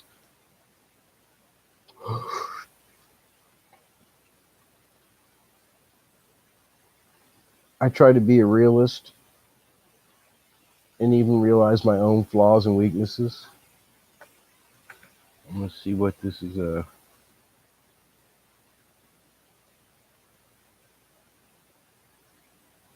Yes, volunteer agriculture, and that is actually one of the.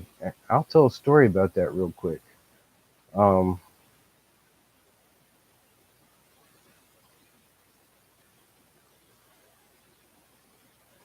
um, I am an industrial electrician, or was. I am broken down too far to do it any longer. I belong to the IBEW.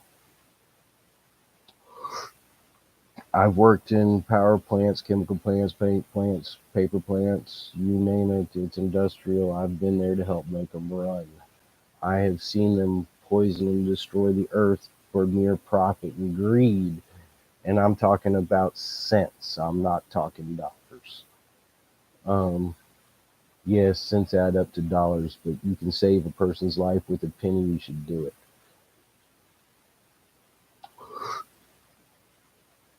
I continue to help propagate that system, and the whole time I did, my body was destroyed because of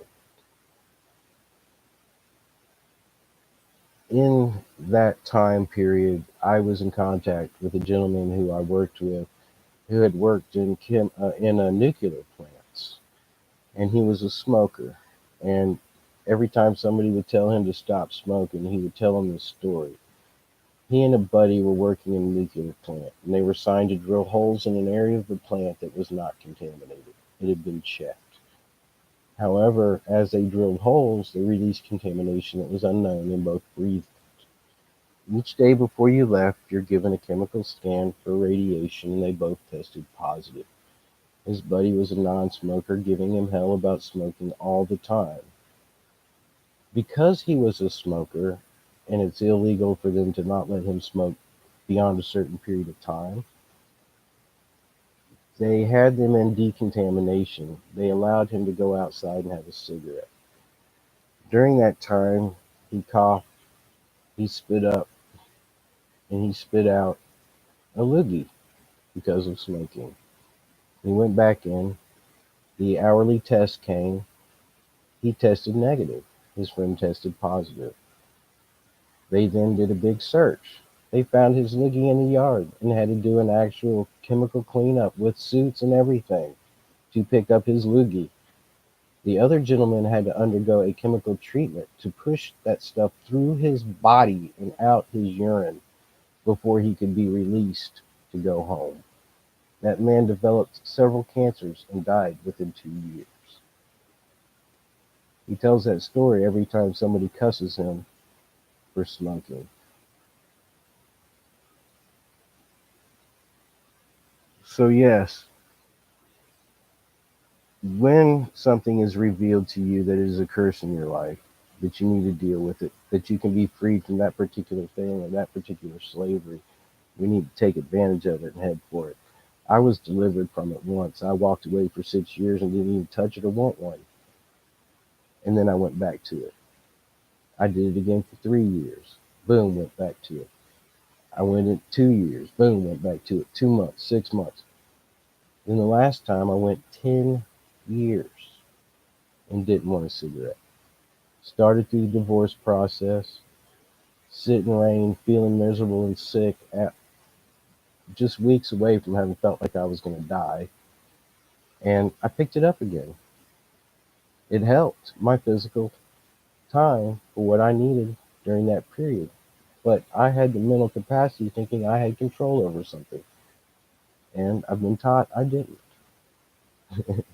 Just because you're delivered doesn't mean you have mental control over something. And so now I'm once again going through this process of laying down the poison. But that's my own testimony on that. I'm glad 8 people are still listening to the chat today. Boy, I know we're getting into it today. If anybody want to put up a vote for whether or not we chat for a few more minutes or try to read another one this week, um, I'm feeling pretty good this week. I actually ate breakfast right before we started, and it's 2 hours, which means my first two spots did not affect me at all today. I managed to find fresh wheatgrass again this week. And I'm telling anybody who has stomach problems, I don't understand it, being that wheat is one of the things that makes me the sickest. But in its baby state, crushed into a juice, it actually heals the same state that it caused in its poisonous final product.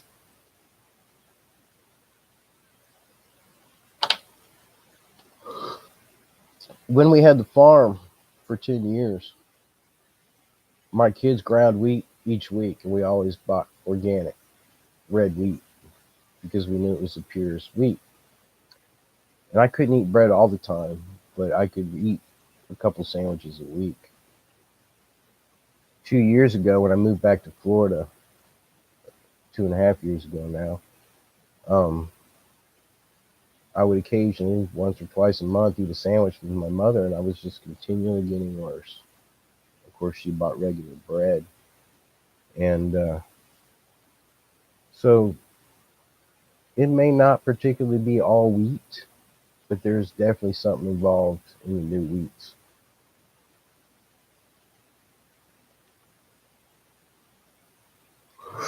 Balls for life. Thank you, buddy. I got one vote for let's go.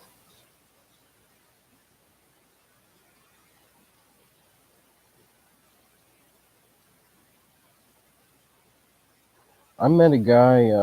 I did Sukkot this year in Indiana at the Lincoln Memorial or at Lincoln Park. Sukkot is one of the Old Testament festivals. It represents the time when they left Egypt and dwelt within tents.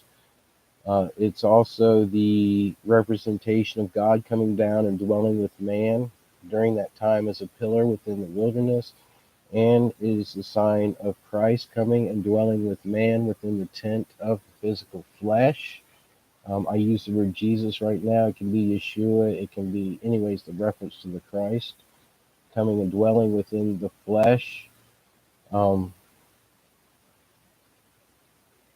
So I was there for Sukkot, and I met a gentleman who raised his own tobacco, and he was talking about all of the benefits as far as biologically with all the extra bacterias and viruses we have going around, one, and two, with this major concern with the chemtrails. And I've got some very interesting stories that go along with chemtrails. Um, I do believe they are doing something. I'm not sure exactly what it is, but I do know it is poisoning us. They do find direct correlations between the 90s and the time that they began and the increasing of autoimmune diseases. We also see a correlation also with the increasing of autoimmune diseases and the Gulf War shocks.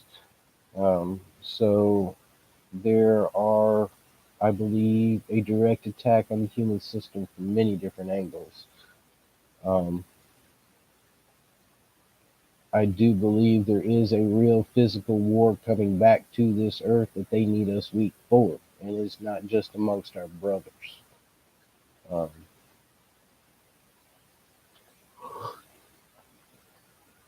PA, cool. Appreciate that, brother.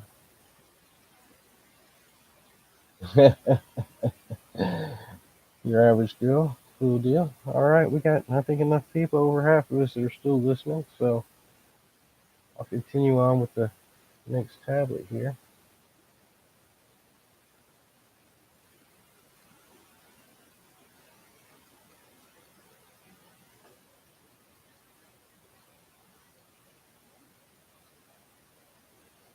I know that later, I'm kind of the person who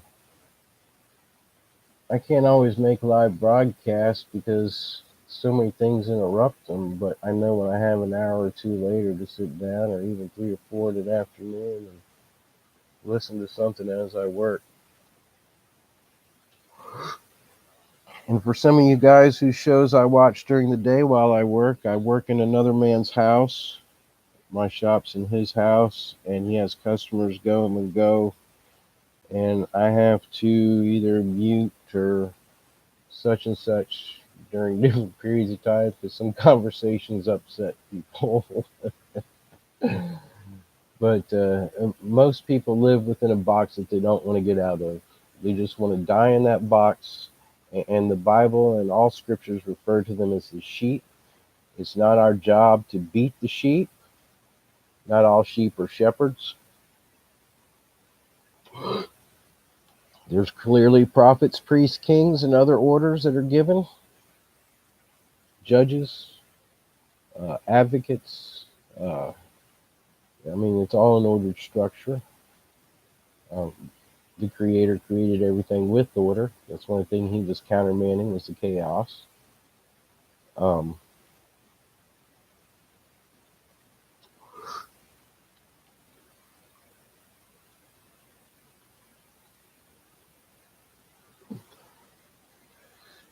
and volunteer part of that order is also the dimensional order.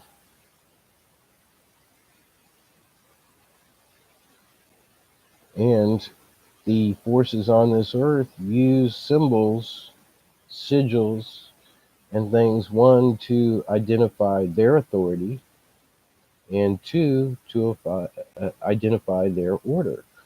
And when people use sigils in their logos, they are showing which authority they are claiming they are under. And um, the only reason why sigils are occulted is because these authorities hid themselves for so many years. But now that they are about to reestablish their kingdoms on this earth in a physical form, they are starting to brag about their name.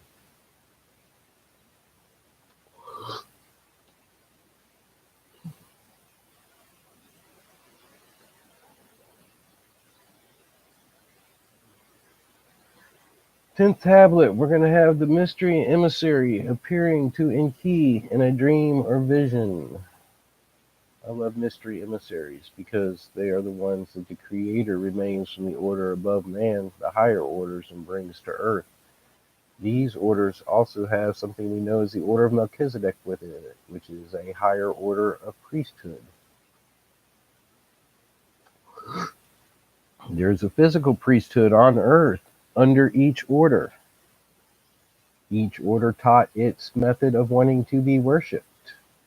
I believe that's one way we begin to discern which side these orders follow. I'm trying to finish this last cigarette because I'm going to read as far as I can. I'm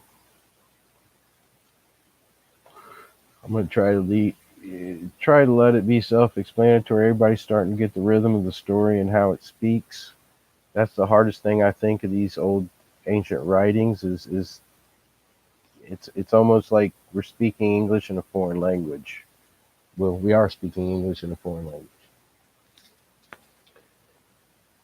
Enki is told to save mankind through his son Zirasudra. By subterfuge, Enki directs Zirasudra to build a submarine. A navigator comes aboard bringing Earth seeds of life. Nibiru's approach causes the white land's ice sheet to slip. The resulting tidal wave engulfs the Earth with water. The remaining Anunnaki bewail the calamity from Earth orbit. The waters recede. Zirasudra's boat rests on Mount Salvation. Descending in a whirlwind, Enlil discovers Enki's duplicity. Enki convinces Enlil it was destined by the creator of all. They use the surviving landing platform as a temporary base. In a creation chamber there, crops and cattle are fashioned. Abundant gold is discovered in the lands beyond the seas. New space facilities are established in the olden lands. They include 2 artificial mounds and a lion-shaped carving. Ninmah offers a peace plan to resolve erupting rivalries. So it's going to be a pretty involved tablet.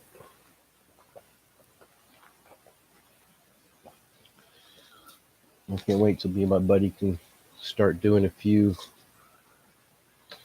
visual things with these, so it's easier to visualize kind of on Earth and stuff how this was going on. In Sipar, all the Anunnaki gathered. The day of deluge they awaited.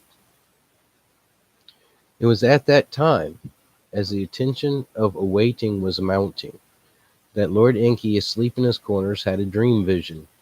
In the dream vision there appeared the image of a man, bright and shining like the heavens. And as the man Enki approached, Enki saw that the white-haired Gaozu he was. In his right hand an engraver's stylus he was holding. In his left hand a tablet of lapis lazuli, shining smooth he held. And as he approached near enough by Enki's bed to stand, Gaozu spoke up and said, "Unwarranted your accusations against Enlil were, for only the truth he spoke, and the decision that as Enlil's decision will be known, not he but destiny decreed. Now into your hands fate take, for the earthlings the earth will inherit. Summon your son Ziusudra, without breaking the oath to him, the coming calamity reveal. A boat that the watery avalanche can withstand, a submersible one, to build him tell. Let him in it save himself and his kinfolk, and the seed of all that is useful, be it plant or animal, also take. This is the will of the creator of all." And Gaozu, in dream vision, with the stylus on the tablet, an image drew, and placed the engraved tablet by the side of Enki's bed. And after that the image faded, the dream vision ended, and Enki, with a shudder, awoke. Now, folks, we have here a record that the creator of all wished for this battle to continue with on Earth. We have a record within the biblical record that one line was saved. We have within this record that another line was saved. And I'm going to throw out that everybody should go read the Gilgamesh record, because we have in that record that some of the beings that are the crossbreeds grabbed hold of the Noah account ark and held on till the end, and it came to rest. So we actually have three different beings that are created, or that were created, that were all recorded as making it through the flood. Um, Noah being the only of the purebred, Gilgamesh being the only of the crossbreed, and here we have Ziusudra, the the um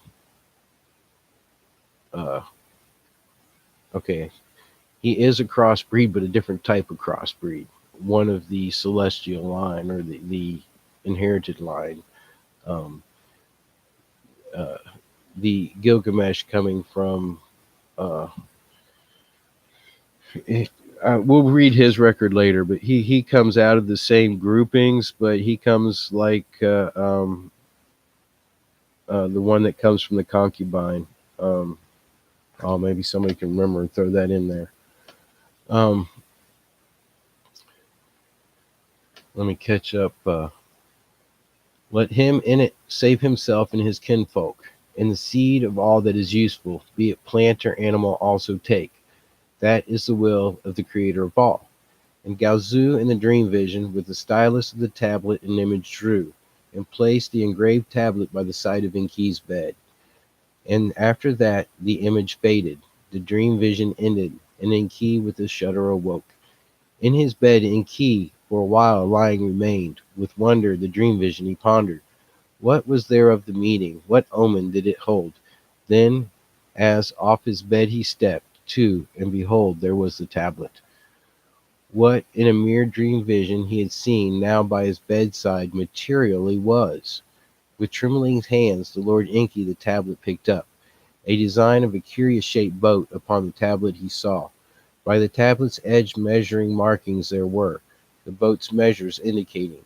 Astir with awe and hope, the Lord Enki by sunrise for his emissaries quickly sent. Find thee one called Gaozu, to him I must speak. So to them he said. By sundown all came back, to Enki thus reporting, none Gaozu to find was able. Gaozu, they said, to Nibiru did long ago return. Greatly baffled Enki was, the mystery and its omen to understand he strove. Unravel the mystery he could not, yet the message to him was clear. That night to the reed, but where Zarathustra's that night to the reed, but where Zarathustra was sleeping, Enki stealthily went, the oath not breaking. The Lord Enki, not to Zarathustra, but to the hut's wall, spoke. Wake up to the reed wall, Enki was saying. From behind the reed screen he was speaking.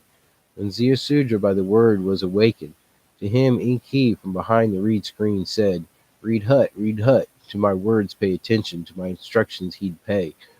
Of all the inhabitants over the cities a calamitous storm will sweep, the destruction of mankind and its offspring it will be. This is the final ruling. The world of the assembly by Enlil convened. This is the decision by Anu and Enlil and Enma spoken. Now heed my words, observe the message that to you I am speaking. Abandon your house, build a boat, spurn possessions, save the life. The boat that you must build, its designs and measurements on a tablet are shown. By the reed hut's wall the tablet I shall leave. Make sure that the boat shall be roofed throughout. The sun from inside must not be seen. The tackle must be very strong, the pitch strong and tight to ward off the water. Let the boat be one that can turn and tumble, the watery avalanche to survive. In 7 days build the boat. Into your family and kinfolk gather. In the boat, food and water for drinking heap up. Household animals also bring. Then, on the appointed day, a signal to you shall be given. Well, folks, I just had something dawned on me. I said I wasn't going to do this, but I'm going to stop for a minute. Everybody do a YouTube research sometime this week, and you will find records of two arcs. You'll find one that looks like an open boat that had been anchored, or had been above the water with submerged big giant stones holding it in place. And then we also have recent record and old record of one that's locked in ice that is a box. So we may actually have record of two separate arcs, but that just hit me. I don't know it's true. It's something that we might want to look into. these two may actually be two separate boats landing in the same set of mountains. A boat guide who knows the waters, by me appointed, to you that day will come. On that day the boat you must enter, its hatch tightly close you must. An overwhelming deluge coming from the south, lands and life shall devastate. Your boats from its moorings it shall lift, the boat it shall turn and tumble, fear not. To a safe haven the boat guide will navigate you. By you shall the seed of civilized man survive. When Enki's voice fell silent, agog was Zirasudra. On his knees prostrate he fell. My Lord, he shouted, your voice I heard, let me see your face. Not to you, Zirasudra, have I spoken, to the reed wall did I speak. So Enki said, by Enlil's decision, by an oath upheld, am I bound to that all the Anunnaki swore. If my face you shall see, surely like all earthlings you will die. Now read Hut, to my words pay heed. The purpose of the boat, a secret of the Anunnaki with you must remain. With the townspeople will inquire, to them you will say, to the Lord Enlil, with my Lord Enki has been angry. To Enki's abode in the Abzu I am sailing, perchance Enlil will be appeased. For a while a silence followed. Zirasudra from behind the reed wall came, a tablet of lapis lazuli. In the moonlight shining he saw and picked up. The image of a boat upon it was drawn. Notches its measurements gave. Wisest of civilized man was Zirasudra. What he had heard he understood. In the morning to the townspeople he so announced, the Lord Enlil with Lord Enki my master, angry has been. On that account to me the Lord Enlil is hostile. In this city I no longer reside can, nor in the Eden my foot any more set. So here we have already a hostility toward Enlil being portrayed by Zirasudra, something we find following in the Zoroastrian texts. In this city I no longer reside can, nor in the Eden my foot any more set. To the Abzu, the Lord Enki's domain, I will there a sailing go. In a boat that must quickly be built, I will away from here depart. Thereby the Lord Enlil's anger will subside, hardship will end. Upon you the Lord Enlil's abundance henceforth will shower. The morning was not yet gone when the people about Zirasudra gathered. To speedily for him the boat build they each other encouraged. Timbers of boat wood the elders were hauling, and little ones bitumen from the marshes carried. As woodpeckers the planks together hammered, Zirasudra in a cauldron the bitumen melted. With bitumen the boat he waterproofed inside and out. As in the drawing upon the tablet, the boat on the 5th day was completed. Eager to see Zirasudra depart, the townspeople to the boat food and water brought. And see, here's another big difference we have between the two accounts. Noah, through his entire time, preached to the people of the pure blood for 150 years while he built his. Yes, there's similarities between the two descriptions, but Noah's was recorded as having openings to the air. They were closable, but they were acknowledged. He was also acknowledged as floating above the waters. As in the drawing upon the tablet, the boat on the 5th day was completed. Eager to see Zirasudra depart, the townspeople of the boat food and water brought. And another thing is, note that Zirasudra did this through lying, folks, not through telling the truth. From their own mouth sustenance they took. To appease Enlil, they were in a hurry. 4-legged animals into the boat were also driven. Birds from the field by themselves flew in. Into the boat Zirasudra, his spouse, and sons made embark. Their wives and children also came. Any who to the abode of Lord Enki wished to go, let them too aboard come. So did Zur to the gathered people announce. Envisioning Enlil's abundance, only some of the craftsmen the call heeded. On the 6th day, Ningal, lord of the great waters, to the boat came. A son of Enki he was. To be the boat's navigator he was selected. A box of cedar wood in his hands he held. By his side in the boat he kept it. The life essences of life eggs of living creatures it contained, by the Lord Enki and Ninmah collected, from the wrath of Enlil to be hidden. to life resurrect, if earth be willing.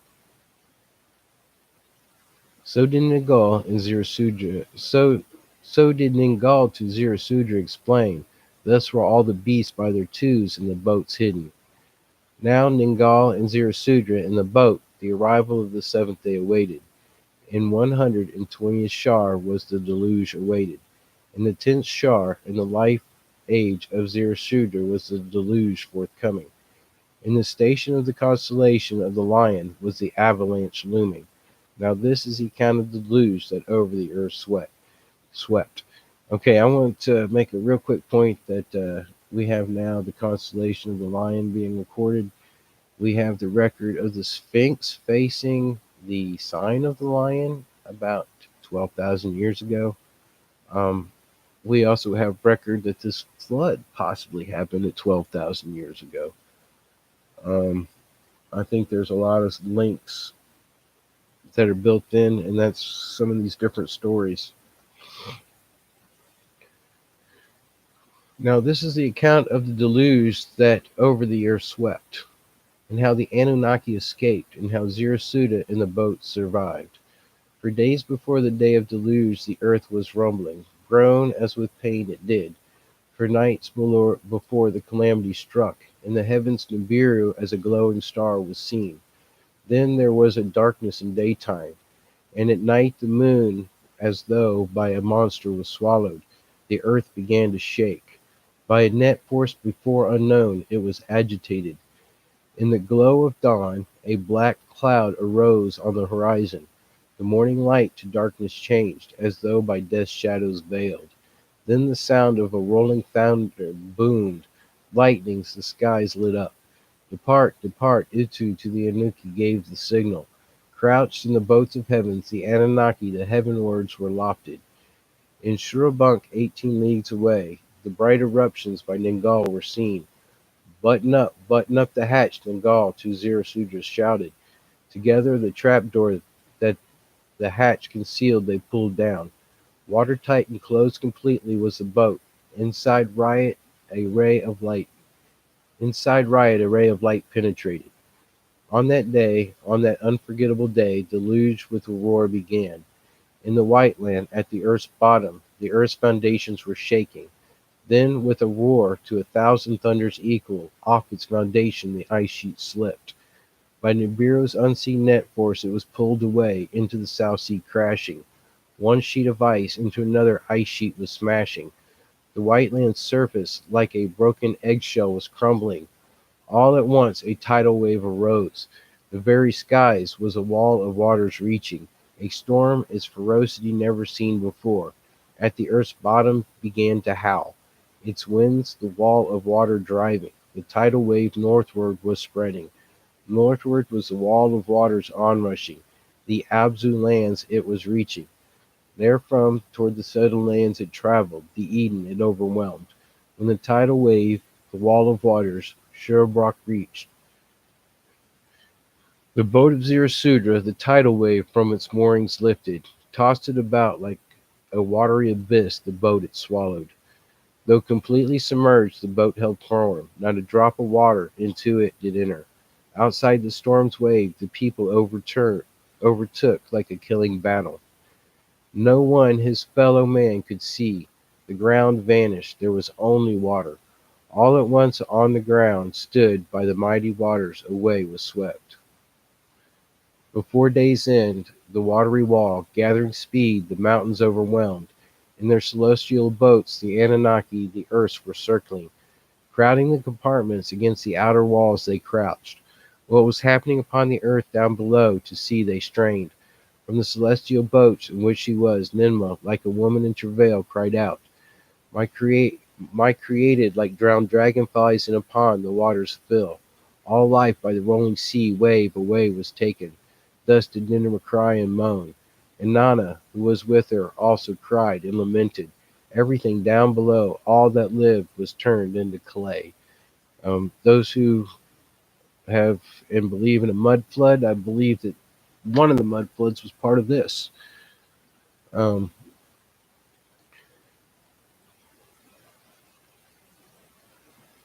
It's interesting the records of uh, or the words used we find repeated throughout the different records, like woman in travail and things like that. And notice that Ninmah was crying out for the things that she had created on the earth. It was these genealogical and biological um, chimeras we had read about before.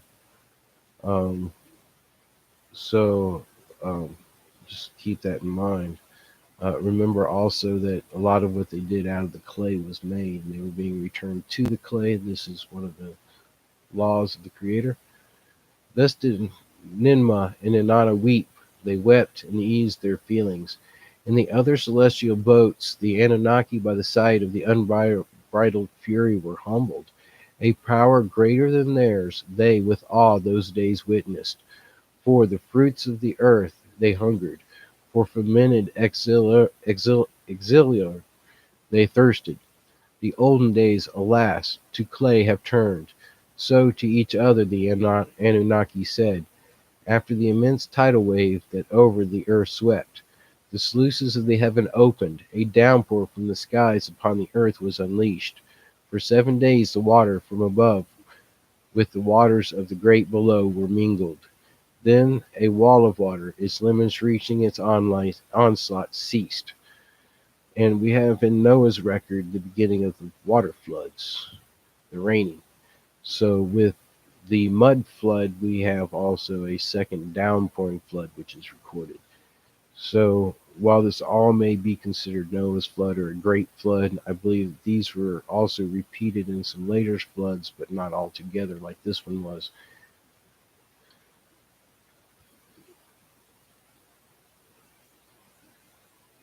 But the rains from the skies for 40 more days and nights continued. Okay, so here we have the continuation of the Noah rains.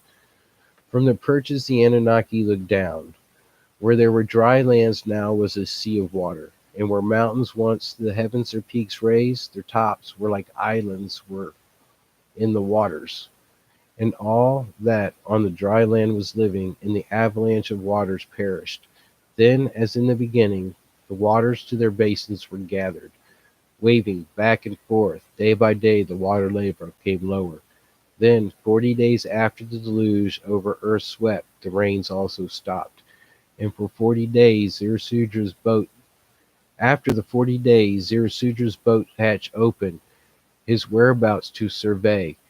A bright day it was, a gentle breeze was blowing. All alone, with no other sign of life, the boat upon the vast sea was lolling. Mankind, all living things off the earth's face are wiped out. No one except a few survived, but there is no dry land to set foot upon. So did Zirasudra to his kinfolk say as he sat down and lamented.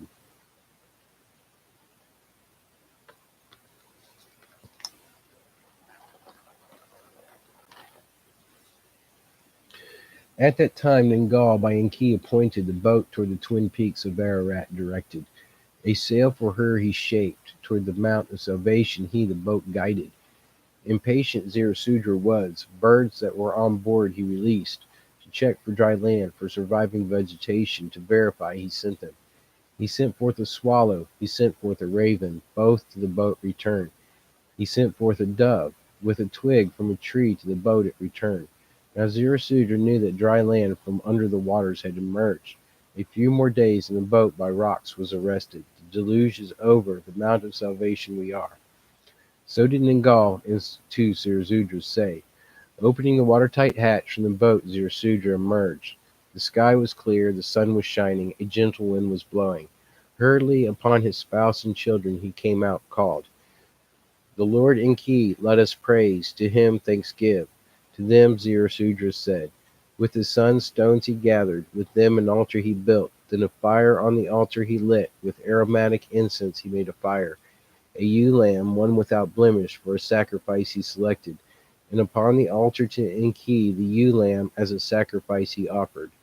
At that time Enlil from the celestial boat to Enki words conveyed. Let us in whirlwinds from the celestial boats upon the peak of Ararat descend, the situation to review. what to be done to determine, while the other in their celestial boats, the earth, the circuit continued. Enlil and Enki in whirlwinds upon the peaks of Ararat descended. Smiling the brothers met, with joy their arms they locked. Then Enlil, by the whiffs of the fire and roasting meat, was puzzled. "What is that?" to his brother he shouted. "Has any one the deluge survived? Let us go and see." Meekly to him Enki responded. In their whirlwinds to other peak of Ararat they flew over. The boat of Zirsudra they saw. By the altar that he had built they landed. When Enlil the survivors saw, Ningal among them, his fury no bounds had. Every earthling had to perish. He with fury shouted. At Enki with anger he lunged. To kill his brother with his bare hands he was ready. "He is no mere mortal, my son he is," Enki to Zirsudra pointing cried out. For a moment Enlil was hesitating. "You broke your oath at Enki," he shouted. "To a reed wall I spoke, not to Zirsudra," Enki said. Then to Enlil the dream vision I related. By then by Ningal alerted, Ninurta and Ninmah and their whirlwinds also touched down. When the account of the events they heard, Ninurta and Ninmah by the account were not angered. The survival of mankind, the will of the Creator of all must be, so did Ninurta to his father say. Ninmah, her necklace of crystals, a gift of Anu, touched and swore, "On my oath, the annihilation of mankind shall never be repeated." Relenting, Enlil by the hands Zirsudra and Imzara his spouse took, and blessed them thus: "Be fruitful and multiply, and earth replenish." Thus were the olden times ended.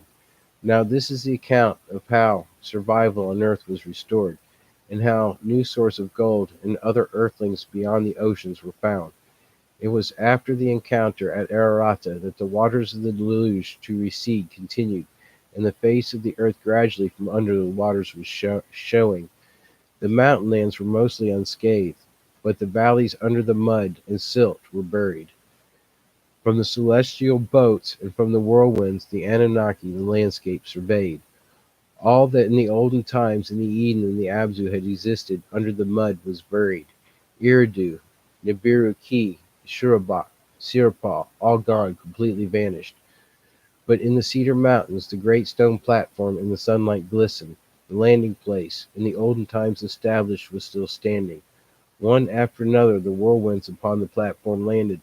The platform was intact. At the launch corner the huge stone blocks held firm. Clearing debris and tree branches away, the first to land to the chariot signaled. One after the other the celestial chariots came. Upon the platform they touched down. Then to Marduk on the moon and Nanar on the moon words were sent, and they too to earth returned. Upon the landing place they came down. Now the Anunnaki and the Agigi who were thus gathered by Enlil to assembled were called. "The deluge we have survived, but the earth is devastated," so did Enlil to them say. "All ways to recover we must assess, be it on earth, be it elsewhere. Lamu by the passage of Nibiru was devastated, so did Marduk relate. Its atmosphere was sucked out. Its waters thereafter evaporated. A place of dust storms it is. The moon by itself life cannot sustain. Only with eagle mask is staying enabled." So did Nar to the others account give. And then words of Enamor he added. Once there, that it was Tiamat's host leader, one must recall. Of earth a companion it was. With it earth's destiny it is connected. Lovingly Enlil on his son's shoulders his arms put. With survival now we are concerned. So did Enlil to Nanar mildly retort. Now substance is our firstborn Now sustenance is our first concern. Let us the sealed creation chamber examine. Perchance Nibiru seeds we shall still find. So did Enlil and Enki say, of the grains once created him reminding. At the side of the platform, clearing some mud, the shaft from times remote they found. The stone that blocked it they lifted off. The sanctuary they entered. The diorite chest with seals were fastened. The seals with a copper key they made open. Inside the chest the crystal vessel The crystal vessels, the seeds of Nibiru's grains were there.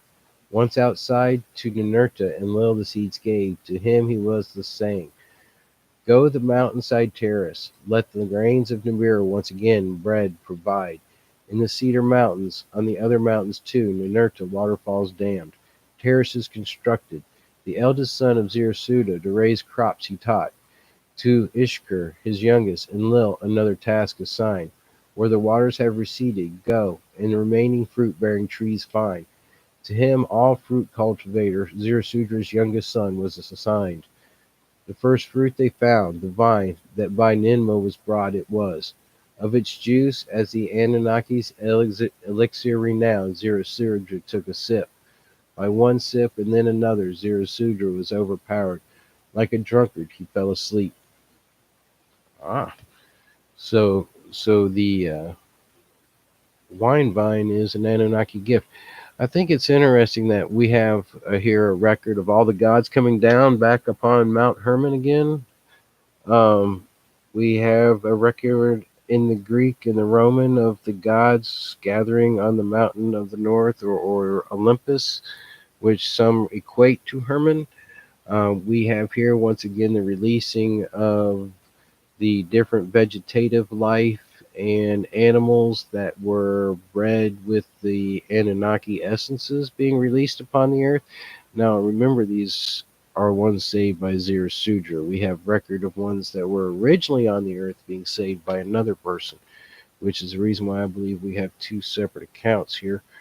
I may be wrong, but it is something I am studying right now. The life essences and life eggs in the wombs of the four-legged animals from Zirasudra boats can be combined. Sheep for wool and meat will multiply, cattle for milk and hides we'll all have. Then other living creatures the earth we shall replenish. To Dumuzi the shepherding task Enki gave, and the task was Zirasudra's middle son assisting. Then to the dark-hued landmass, where his and his son's domains had been, Enki his attention turned. With Ningal at the confluence of mighty waters, the mountains he dammed. Fierce waterfalls to a lake he channeled, to let the waters as a lake accumulate. Then the lands between the Abzu and the great sea with Marduk he surveyed. Where the habitations once were, the river valley, how to drain he considered.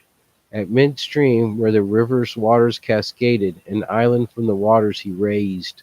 In its bows twin caverns he carved out. Above them from stone sluices he fashioned. From the two channels in the rocks he cut, for the waters too narrow he fashioned. Thus the flowing waters from the highlands, coming, he could slow or let go faster. With dams and sluices, and with too narrows the waters he regulated. And from the cavern island and the island of Abu, the river's serpentine valleys from under the waters he raised. In the land of the two narrows for Dumuzi and the shepherds a habitation did Enki fashion. With satisfaction did Enlil all this to Nibiru's words send. With words of concern Nibiru responded. The, co- the close passage that Earth and Lamu effected on Nibiru too much damage caused. The shield of gold dust was torn. The atmosphere was dwindling again. Now new supplies of gold quickly were needed. Fervently to the Abzu Enki went. With Gabil his son to survey and search he journeyed. All the gold mines were gone. By the avalanche of water they were buried. In the Eden, Bad Tabbara too no longer existed. In Sippar, a place for the chariots was no more. The hundreds of Anunnaki who in the mines and Bad Tabbara toiled from the earth were gone. The multitude of earthlings as primitive workers serving by the luge were to clay turned. No gold can from earth any more be provided. So did Enlil and Enki to Nibiru announce. On earth and on Nibiru there was desperation. At that time Ninurta his task in the mountains of cedars completed. To the mountain land beyond the oceans once again journeyed. From that land on the other side of the earth astounding words were delivered. An avalanche of waters, deep cuts into the mountainsides there tore. From the mountainsides uncounted gold in nuggets large and small to the rivers below fell down. Without mining can the gold be hauled. And Lil and Enki to the distant mountainland hurried. With amazement there they the discovery viewed. Gold, pure gold, refining and smelting not requiring. All about was lying. A miracle it is, so was Enki to Enlil saying, what by Nibiru was wrought, by Nibiru was amended. The unseen hand of the Creator of all, its life on Nibiru to enable, so did Enlil say. Now who could collect the nuggets? How to Nibiru they will be sent? The leaders each other asked. Of the first question Inerta had the answer. In the high mountain land on this side of the earth, some earthlings have survived. Descendants of Cain they are. With the handling of metals they are knowing. 4 brothers and 4 sisters are their leaders. On Ras they themselves saved. Now their mountain top in the midst of the great lake is an island. As the protector of their forefathers they me recall, the great protector they call me. By the report that the other earthlings had survived, the leaders were heartened. So, folks, we have here an interesting report that in the Americas, Cain's line was kept. So, this provides another interesting link to who and all could be possibly involved in this final war. Now, their mountaintop in the midst of a great. Oh, I'm sorry. By the reporting that the other earthlings had survived, the leaders were heartened. Even Enlil, who the end of all flesh planned, was no longer angered. It is the will of the Creator of all. To each other they said, now let us a new place for celestial chariots establish. Therefore the gold to Nibiru send. For a new plain whose soil has dried and hardened they searched. In the proximity of the landing place, in a desolate peninsula, such a plain they found. Flat as a quiet lake it was. By white mountains it was surrounded. Now this is the account of the new place of the celestial chariots, and the artificed twinned mounts, and how the image of the lion by Marduk was usurped. In the peninsula by the Anunnaki chosen, the heavenly ways of Anu and Enlil on earth were reflected. Let the new place of the chariots precisely on that boundary be located. Let the heart of the plain the heavens reflect. So did Enlil and Enki suggest. Once Enki to this agreed, Enlil from the skies of a distance took measures. On a tablet a grand design for all to see he marked out. Let the landing place in the Cedar Mountains be a part of the facilities, he said. The distance between the landing place and the chariot place he measured. In the midst thereof a place for a new mission control center he designed. There a suitable mount he selected. The Mount of Way Showing he named it. A platform of stone, akin but similar to the landing place, to be built there, he ordered. In its midst a great rock was carved inside and out. To house a new bond in heaven earth it was made, a new navel of the earth, the role of Nibiru key before the deluge to replace. Oh wow, a new navel of the earth. This navel of the earth, folks, really shows up in a lot of places, and each one of them is actually attested to what is possibly a position on the earth pointing somewhere into space during a different time of each one of the catastrophes. I find it interesting here. I never noticed it before. And the fact that a new navel of the earth is established, which means it's not a fixed place. Something I've always wondered about. How can we have recordings of this being in many different places? The landing path on the twin peaks of the Araata in the north were anchored. To demarcate the landing corridor, in Lil, 2 other sets of twin peaks required. To delimit the landing corridor's boundary, ascent and descent to secure. In the southern part of the desolate peninsula, a place of mountains, twin adjoining peaks Enlil selected. On them the southern delimit he anchored. Where the second set of twin peaks was required, mountains there were none. Only a flat land above the water-clogged valley from the ground protruded. Artificial peaks thereon we can raise, so did Ningzida to the leaders say. On a tablet the image of a smooth-sided, skyward raising peaks for them he drew. If it can be done, let it be so. And Lil with approval said, let them also be beacons serve. On the flat land above the river's valley, Ningija a scale model built. The rising angles and four smooth sides with it he perfected. So here we have an actual recording of pyramids. Next to a larger peak he placed, its sides to the earth, four corners he set. By the Anunnaki with their tools of power were the stones cut and erected. Beside it, in a precise location, the peak that was its twin he placed. With galleries and chambers for pulsating crystals he designed it. When its artful peak to the heavens rose, to place upon it the capstones the leaders were invited. Of electrum, an admixture by Gabili fashioned, was the apex stone made. The sunlight to the horizon it reflected, by night like a pillar of fire it was. The power of all the crystals to the heavens in a beam it focused. When the artful works by Ningzida designed were completed and ready, the Anunnaki leaders, the great twin peaks entered, and what they saw they marveled. A Kur house which like a mountain is, they named it, a beacon to the heavens it was. That the Anunnaki the deluge survived and prevailed forever it proclaimed. Now the new place of the celestial chariots, gold from across the seas can receive. From it the chariots to Nibiru, the gold for survival shall carry. From it to the east, where the sun on the designated day rises, they will ascend.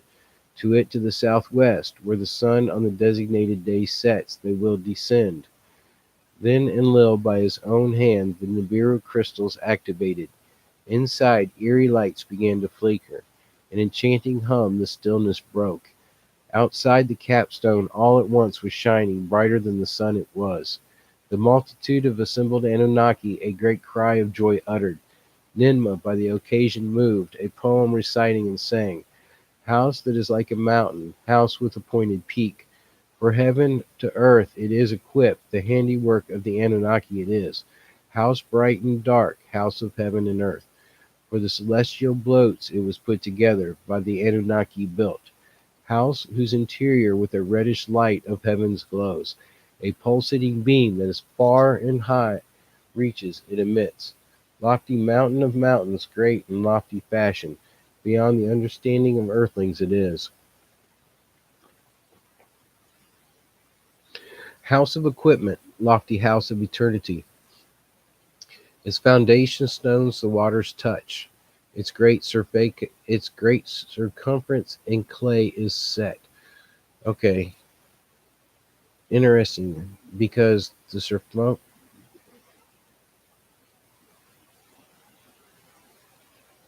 I'll come back to that. We know that the pyramid originally had the waters of the Nile coming next to it. We also know that the circumference of the Earth is set into the Great Pyramid's uh, actual measurements. Um, House whose parts are skillfully together woven, the great ones whose skies circle to the resting make descent. House that for the rocket ships is a landmark with unfathomable insides. By Anu himself is the Ekur blessed. Thus did Minma as the celebration recite and sing, while the Anunnaki their remarkable handiwork were celebrating. In key to Enlil words of suggestion said, when in future days it will be asked, when and by whom has this marvel been fashioned? Wow. Okay, I'm going to go back to something real quick. My flood thought. We know that all these things were built 12,000 years ago. We know that the flood of Zerasuda was 12,000 years ago. We have record of Noah's Ark being somewhere around 6,000 years ago, which means that Noah's flood could have been a second flood in a similarity to the first flood 12,000 years ago. We know what's happened in over the last 6,000 years and where we've gotten to since then. Wow, I might be putting this together finally. Maybe Zerasuda and Noah were actually 2,000 years apart, We have Cain before one flood, but not after another flood. I may have something. Anyways, I'll pursue it again more this week. Let us beside the Twin Peaks a monument create, the age of the lion let it announce. Okay, let us beside the Twin Peaks a monument create, the age of the lion announce. Originally, the Sphinx was a lion faced at the celestial beginning of the Lion Age 12,000 years ago. So this is all falling into a great calendar. Uh, the image of I can't even talk. I got my brain going. The image of Ningizida, the peak's designer, let its face be. Let it precisely toward the place of the celestial chariot's gaze. When, by whom, and the purpose, let it to the future generations reveal. Okay, folks, all we have to do is follow the where the Sphinx looks to find out where the celestial chariots are.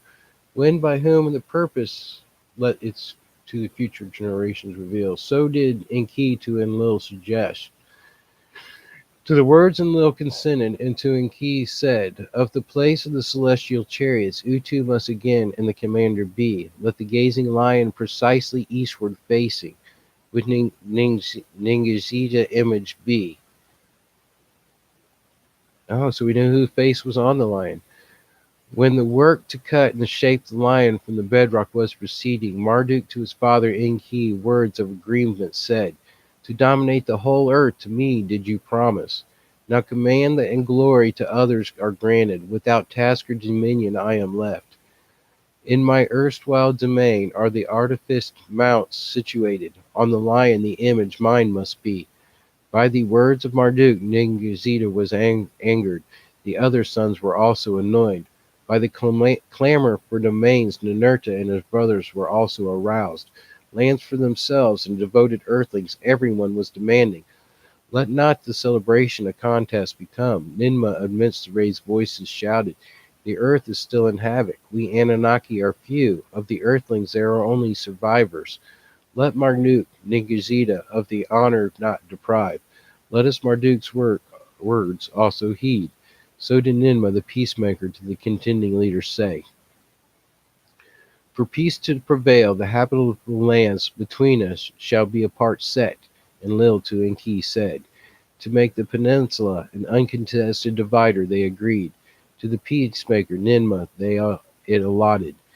Till Moon, land of missiles, they named it. To earthlings it was beyond bounds. The habitable lands to the east thereof, to Enlil and his offspring were set apart. For the descendants of the two sons of Zirasuda, Shem and Japhet, therein to dwell. The dark-hued landmass that Abzu included to Enki and his clan was for domains granted. The people of Zirasuda's middle son, Ham, to inhabit it were chosen. To make Marduk their lord, of their lands their master, Enki to appease his son suggested. By your wish let it be so, and Lil to Enki about it said. Until till Moon in the mountainous south, an abode for Ninma his mother Ninurta built. Near a spring with date trees, a verdant valley it was located. The mountain peak Ninurta terraced. A fragrant garden for Ninma he planted. When all was thus completed, a signal to all outposts on earth was given. From the mountain lands across the ocean whirlwind the gold nuggets brought.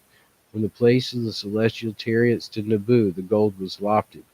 On that memorable day, Enlil and Enki to each other said and agreed, Let us, Ninma, the peacemaker, with the new epithet named Honor, Ninshrag, mistress of the mountainhead, let us name her. By acclamation was Ninma the honor given. Henceforth, Ninshrag she was called. Praise to Ninshrag, on earth the peacemaker, in unison the Anunnaki proclaimed. And here we come to the end of another tablet. And I think interesting in each one of these different cultures that we read about and see in our day and age, these names are brought forth with the gods. And all these different changes in these names are showing up. Okay, folks. We'll back up here a little bit and catch up on our talk while we have our wine down.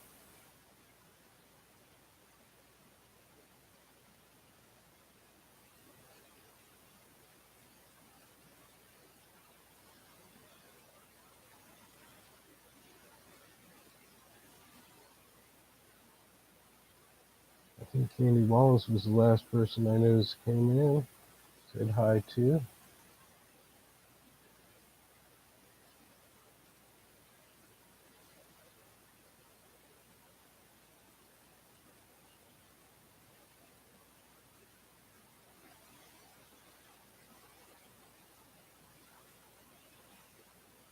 Oh, I found where I am.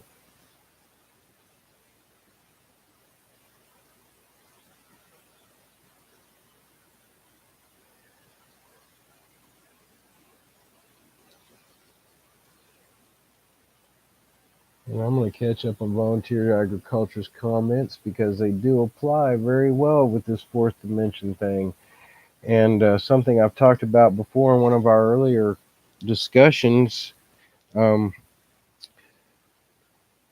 the objective of the fallen, of the Anunnaki, of any of them that work to create apart from the Creator, um, is to maintain their life within this fallen state, to not have to go through that point of the future evolution whereby the flesh is burnt up.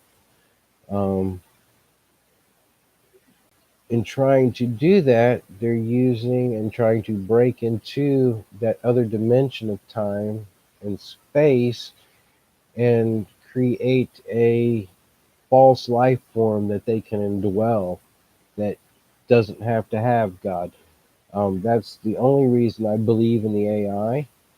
It's the only reason why I believe when it speaks in the Revelation that they create an image that is able to speak and that this image is actually endowed with the powers of a being and that it actually speaks on its own. It's the reason why I believe we see all this computer interruptions happening across everything. The AI is beginning to take over the world of information. And I agree 100% that that is their aim, to make a place within the dimensions that they can exist without God or without the Creator.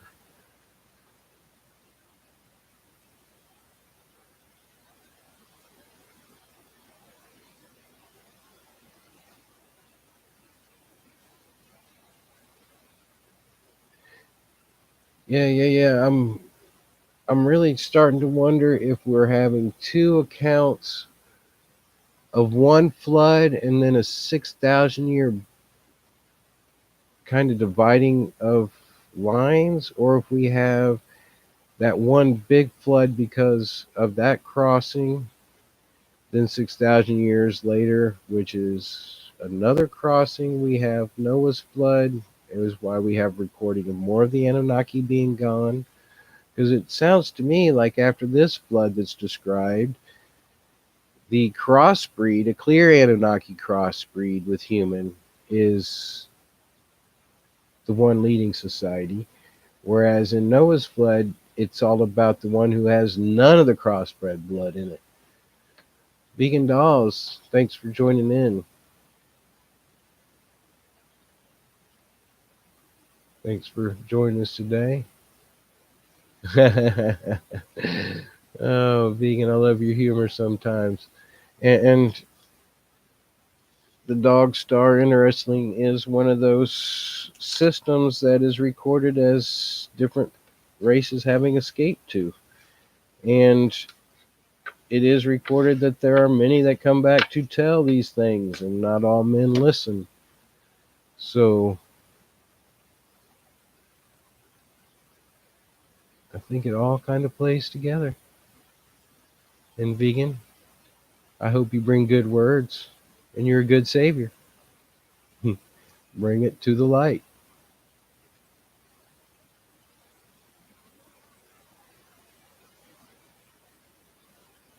Mandela effect. That's one I haven't figured out yet, but I know that it has to do with delusion.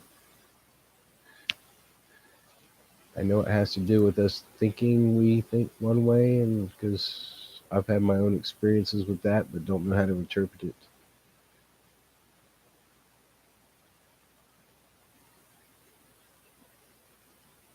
glad you guys were able to have a good conversation during this.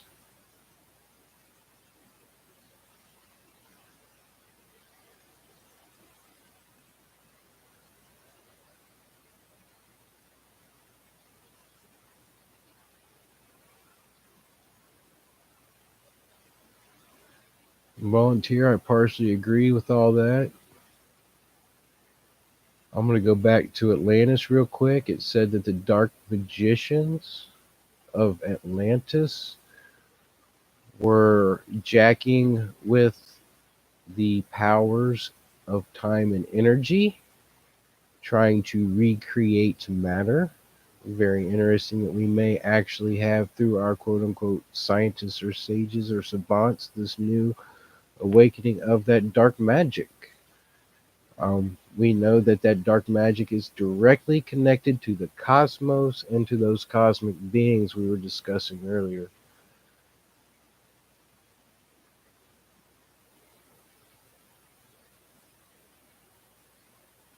Geoengineering. I'm geoengineering. I believe is a multi-directional thing, just like everything they do. They always, one of their signs is a pitchfork, blood plan, three angles of attack.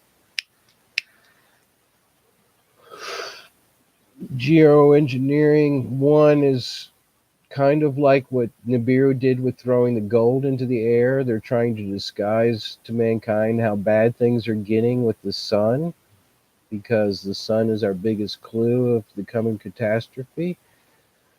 They're using it to weaken mankind by introducing poisons and quite possibly nanotype particles that may fit into this quote unquote AI system. I mean, all this is possible. I'm not saying it's not, I'm not saying it is happening. It is possible. And in some cases could be probable that this electronic integration is all part of that. We know that this earth has always been dealt with on the issue of powers, energies, forces. We know that we are part of those energies and forces. Anthro, thanks for joining. We Wars, cheers, buddy. And geoengineering may also be part of getting this ready so when they do return, because it has been prophesied that all space beings will come back here, that it is ready, that they can stand here without being destroyed by this. And part of it is to make it look like it's being done by man and not the creator, because the creator is the one who prophesied. He is going to make these alignments happen. He is going to make these destructions happen so that we quit relying on this flesh and rely on the spirit that we were all created within and of.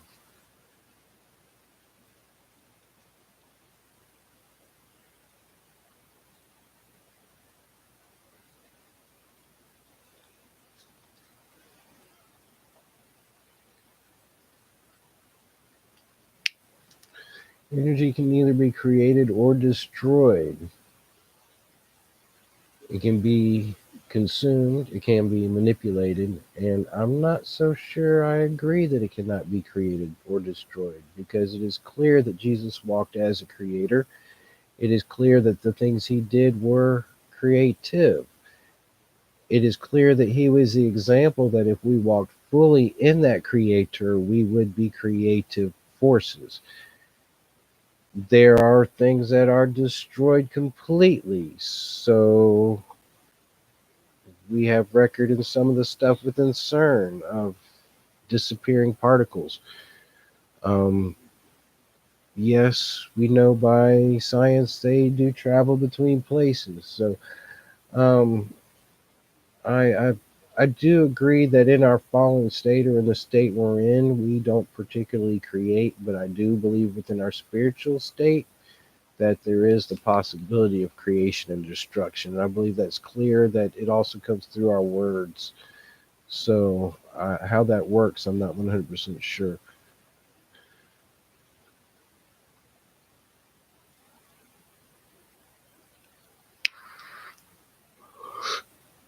And to be honest with you, Volunteer, they believe that is exactly and totally possible. They think they're going to be able to create something within God's creation that exists without Him. when in reality, all they're going to do is punch a hole and step into that place of nothingness before where he spoke, let there be light.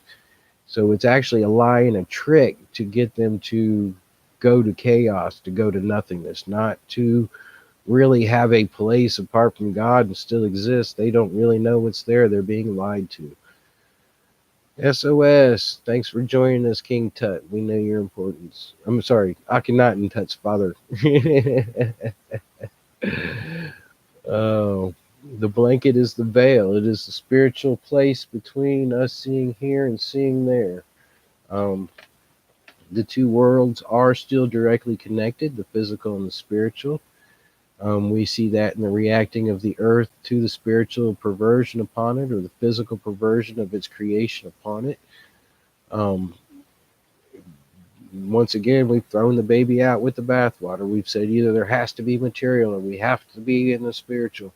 We forget that this whole experiment is us living between the two, of us being in that position between the two, of us finding the truth of the two.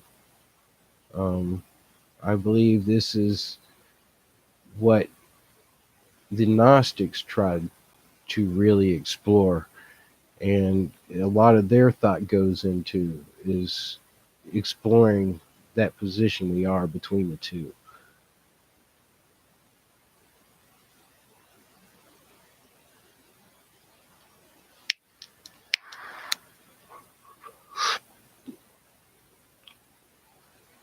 Volunteer, something we talk about over on Hogg's channel, and finding your truth when we discuss mental and physical disabilities as well as psychological issues, is the fact that we have been placed in a psychological box, a structure.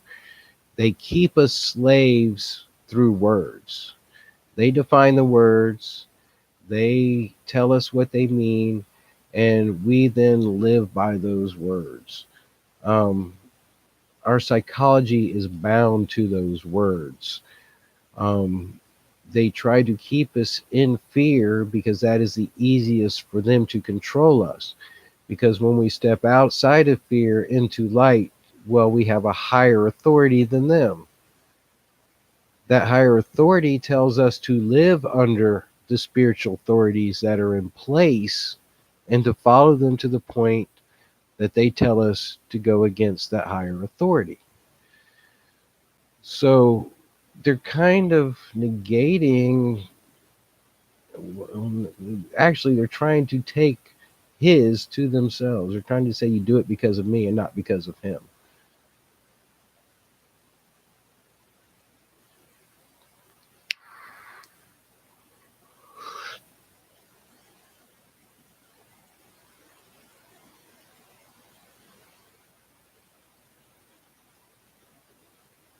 We are building that godless world for them because they have no creative power and we do. They have the power to maintain a position and they can either stay in it or walk away from that position. We actually have the power to create positions. Um, so they have to use us, and they do it through those manipulative controls to create for them. Um, that's why we are the slave race.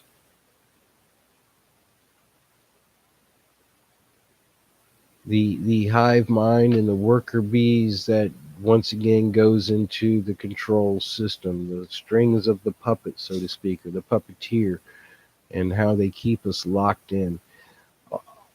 All our psychoses, or most all of our psychoses, is are when we're driven beyond that point of balance where we fall into the fear and can't feel the hope. And I believe the main drive of coming out of psychosis is finding the hope and making fear lose that power.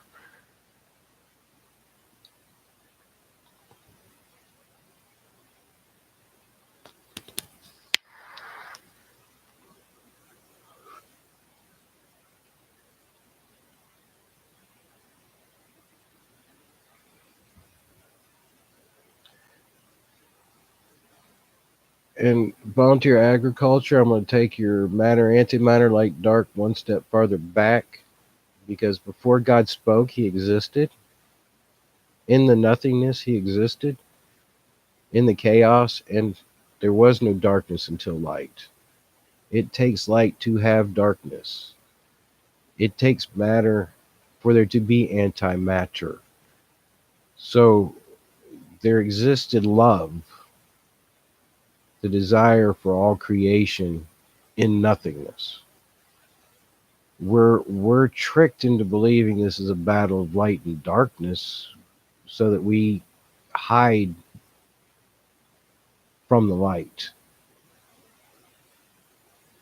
I'm trying to say that carefully because it can be interpreted many different ways.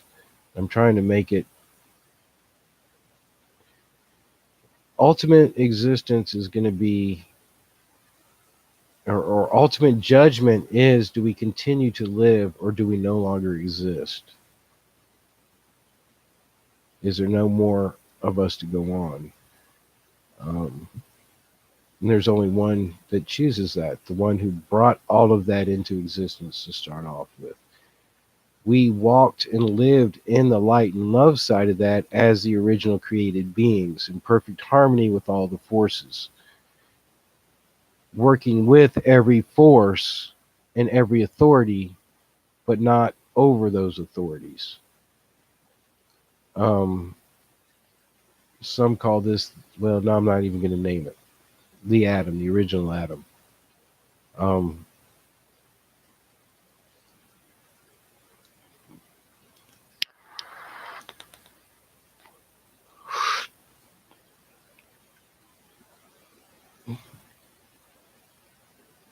an anthro reality is a very interesting concept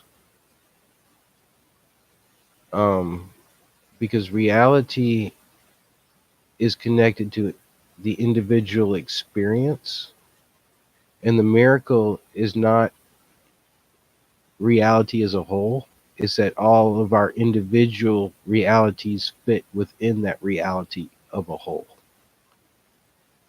It's like somebody took 10 million boxes of puzzles, shook them all together, threw them out, and they all came out perfectly ordered.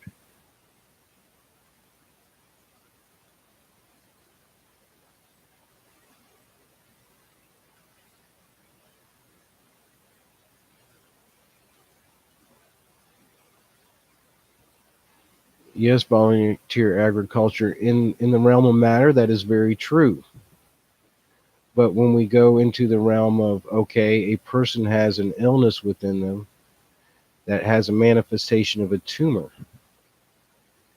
and in the spiritual, that tumor is touched and is no more. You have a physical thing that disappears, that is no more. So the spiritual has creative energy and power.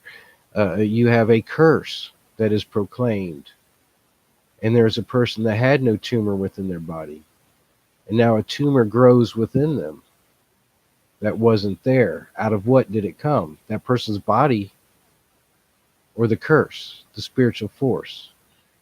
So, I mean, that's where I say it tells us we have the power to bless or curse. We have the power to give life or destroy life, life and death in our words. And that our words are directly connected to the spirit.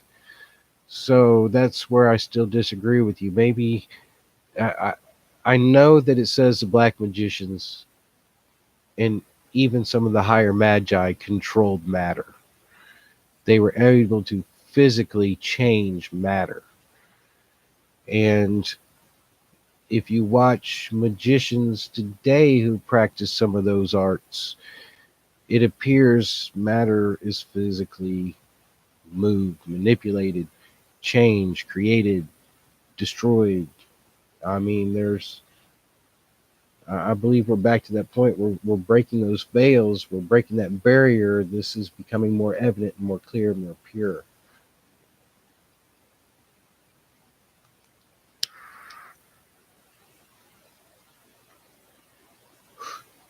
And so, yes, our mind can change our reality, and our mind can change other people's reality through our words, very much so. And it can affect physical being, which is why I'm careful to bless myself as much as possible because I spent years cursing. Well, all that cursing energy's gone out and done its damage. That's on me, and I'm heading into enlightenment. I can't be a person that causes destruction. I've got to cause the blessing, the creation of life, the creation of love. Um, I need to directly affect the realities in a positive way, the same way affected realities negatively in the past. Um, or else, what difference am I other than words? Because, you know, our actions.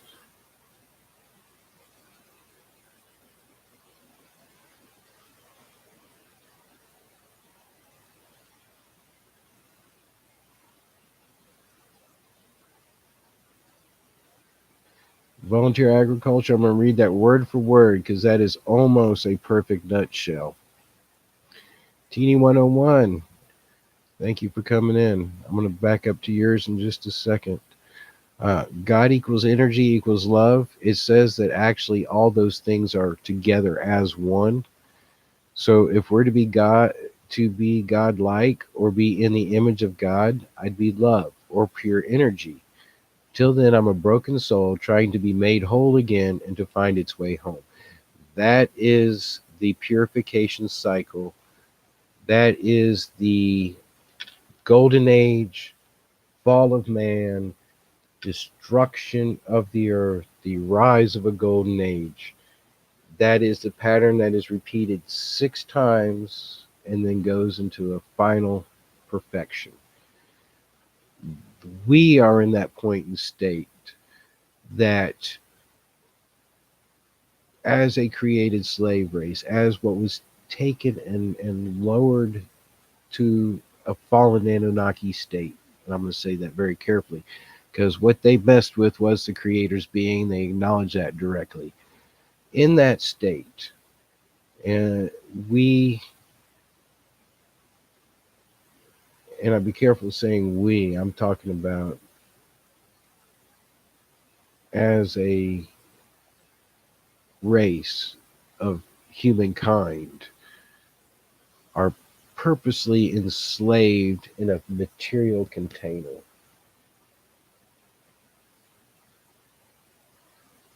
Then we are purposely abused by our masters,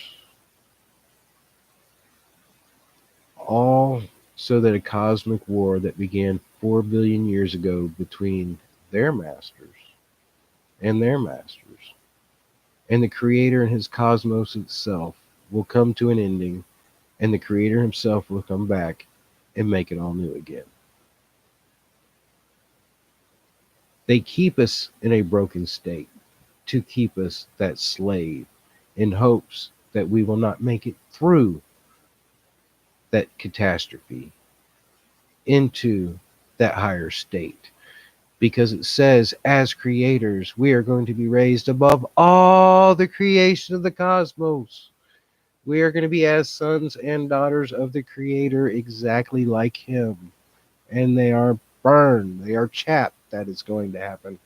Their whole purpose is to create and make us so that we are containers, so that we can't reach that, so that we're just merely this flesh. They beat our brains to keep us in our flesh and not in our spirit. They beat our flesh so that we'll focus on it and bringing it comfort as opposed to our spirit. And I'm preaching, so I will shut up. Oh, that's what the slave system is about. And yes, all this time, reality, dimension, all those things are part of it. It's part of what the creator put in place. It's all part of the system that is his. It's all why I want us to go back to realizing that he has a plan for all of it. And that plan is all of us being in a house together one mind, one spirit, one light, one love, and we start now. We start now at this time. We start now with something as simple as each and every one of our words. And I'm going to finish my sermon real quick because I feel it's necessary. In the particular communities I'm in, we say love all the time. Love had many meanings throughout time, and all of it is done is to be broke apart so it can be as understood in each and every context. If we take love back to its source, its creation, and if we're going to love, we have got to create light. Every time we destroy someone with our words, every time we bring fear, every time we attack or judge, we are not showing what we're proclaiming we're doing.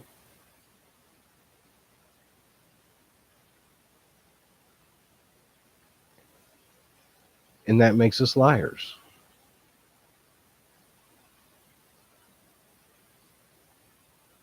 We're all guilty, myself included, because we're all human. We're all in this fallen state. But when we are guilty, we need to lift each other up, help each other see a better way, and not continue to tear each other down. We need to begin to be wall builders, bridge menders. We need to be people who try to show love, real love, creation. So if before we say something we think, is this going to help or hurt? Is it something I should say in private? Because in public it will hurt. In private it may help. Is this something I should take somebody with so that we can discover truth? We need to start really thinking about how and what we're saying.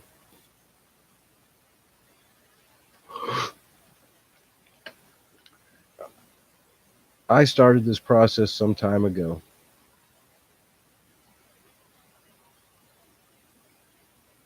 I, I found some different scriptures in different places, different texts, and all of them say the same thing. Your tongue steers the whole ship. If you can learn to control your tongue, you can control your whole body. I found where it says we are under a curse in our flesh because we don't control our tongues. Folks, I've come close to dying with this curse in my flesh.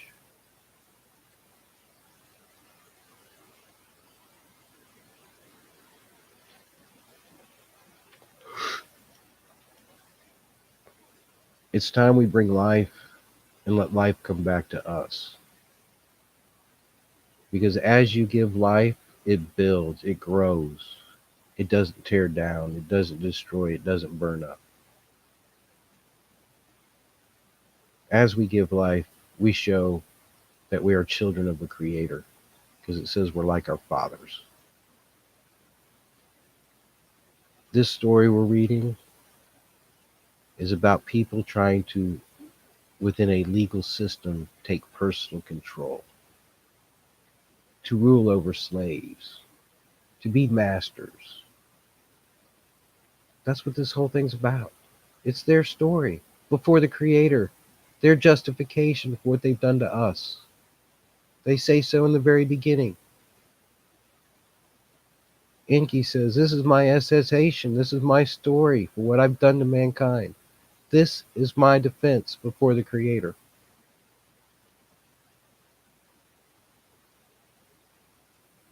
Are we going to be held guilty like Enki of what we say, what we do?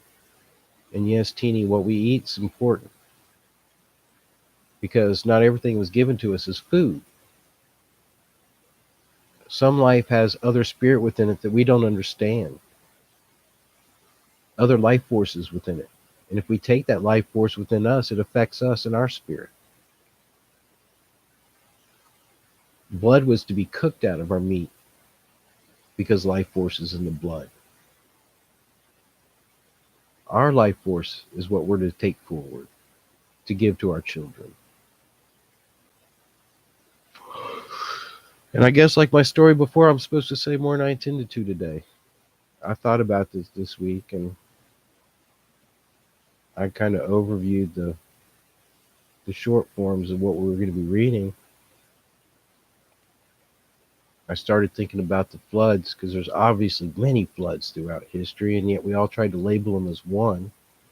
I think that's where we're getting things wrong. I think hopefully we'll have some light shed in our path on that.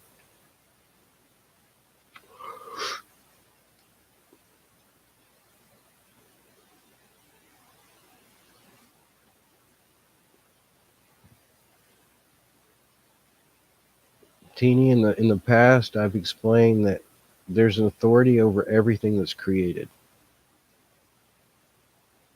including time, including energies, including earth forces, including life forces on the earth. And there is an operation within that authority system that things can happen and be done, but we are offered to be above that authority system. We have an offer to be directly under the Creator, to be above all those authorities eventually, by being the servant, not the slave, by being the one who gives love and life continually, by being the creative force. And what the problem is they've captured us and they're using us, and we've got to get out of that. We've got to quit letting the fear steer our creating force to be curses and to be destruction.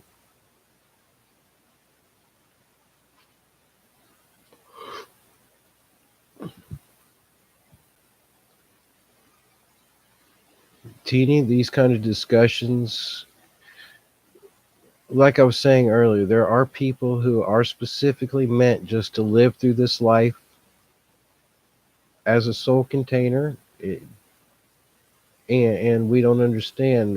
They're referred to as the sheep. We're not to beat them up. And this stuff scares them. It scares them because it's a different box than the one they've been put into. The sheep,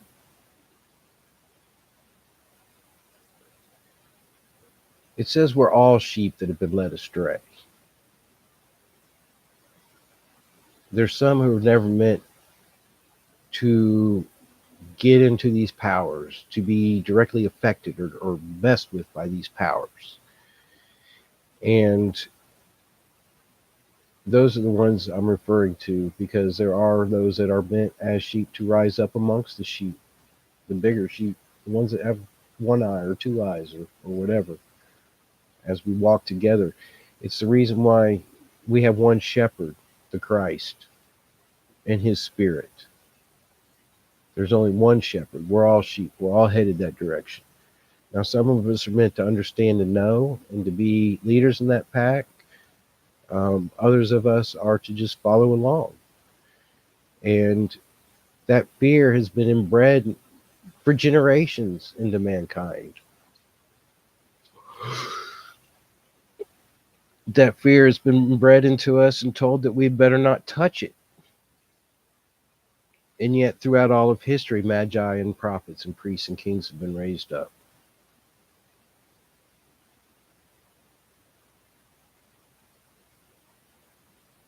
And, brother, the sheep walk on a path of light. And as long as they walk with you on a path of light, the two of you walk together as you said your girlfriend, I'm assuming. And I've talked spiritually about physical relations between man and woman in other contexts. You become one and you walk together. And she doesn't have to be as fully involved in all the same things you are, as long as she accepts your leadership in those areas, and that's the reason why there was a spiritual authority placed within a family. And it's when that family authority gets out of place that you have one person walking one path and another one saying, "No, I'm going this complete other way." And that's where I'm at. My wife has returned to traditional Christianity and the safety of the system, and all this stuff scares her to death, especially in its connection to the fact that I still use cannabis because to her it's the devil's lettuce still. She still has this mental block there that's been built into her. And I pray for you, Teeny, that things continue forward, that both of you can walk that path, continue on. Sour Diesel, thanks for coming in. Anybody who comes in here, be feel free check each other out. Um, I don't push subs here. This is just my time of reading to my friends and family. I don't really push shows. If there's a show that helps or I come across that connects to what we're talking about, I'll mention it. If there's something I'm involved with, but feel free to check each other's stuff out. I do want this to be a place of connection. Um, Dude's pushing for 100 subs. I understand that. I personally don't get into the sub system because I believe it's YouTube's way of trying to control us. It's done through a fleshly desire. Personally, that's my own personal belief. But I know that it's a way of connecting to people, and those connections grow as we sub to each other. And, anyways, y'all understand where I'm going with that.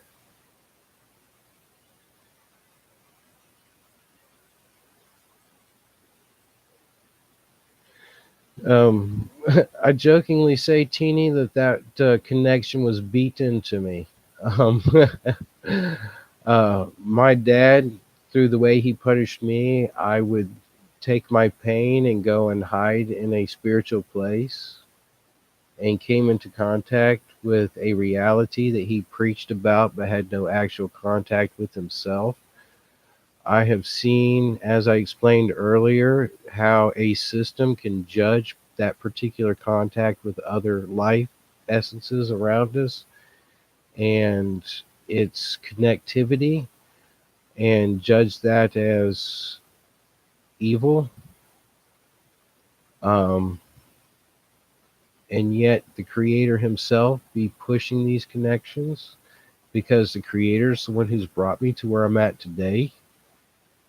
Otherwise, I'd be dead on so many different instances because usually each time I have to learn a major lesson, he kills me. Um, I have OD'd twice in life. I died at 6 days old the first time with pyloric stenosis. I've had several illnesses where they barely kept me alive. I have found that connectivity through that physical push beaten to me by by the creator and by my father. So no, brother, I'm glad. I'm glad everybody needs to hear, and I thank you for acknowledging that, dude. And twice this week I've been complimented for being an example to be as opposed to one not be, which is what I spent so many years being, cursed by my own father. This is my son. He needs to be the leader, but don't do what he's doing right now. So, out of rebellion, I learned what curse is real. And the only thing I want to be accountable to, and the only thing I want to be obedient to, is the one who made me. So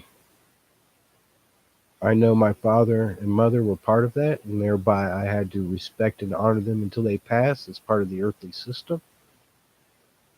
And I did that to the best of my ability. And for that, I hope that my kids do the same. And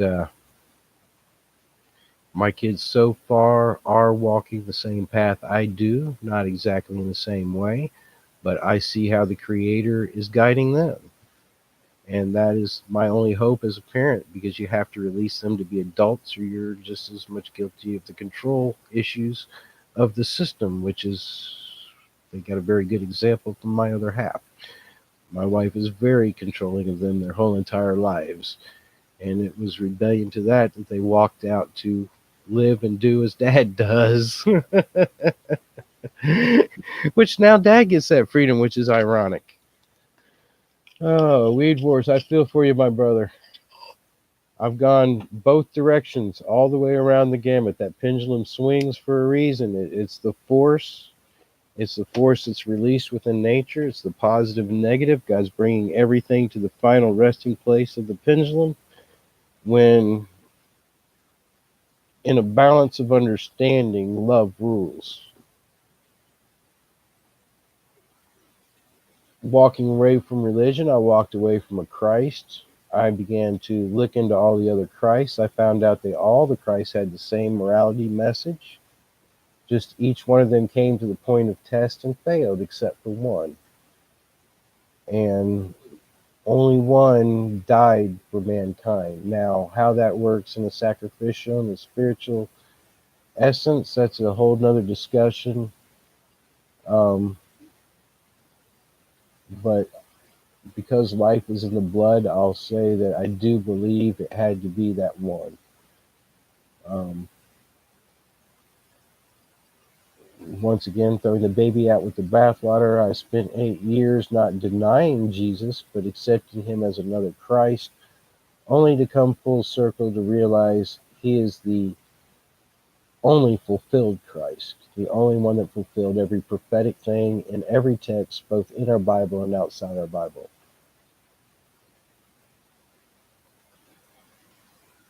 Absolutely, Weed Wars. That's exactly my point here. What I'm doing, it's all about breaking down the control and fear over us by other men. Um, them wanting to have their own set of disciples, their own tally to be weighed up when they get up there, as opposed to their good deeds. Um, I know as a pastor's son, you understand exactly what I'm saying. Unfortunately for them, the darkness is moved in. Unfortunately for them, they are going to be weighed by those deeds. They're going to be judged by how they judged.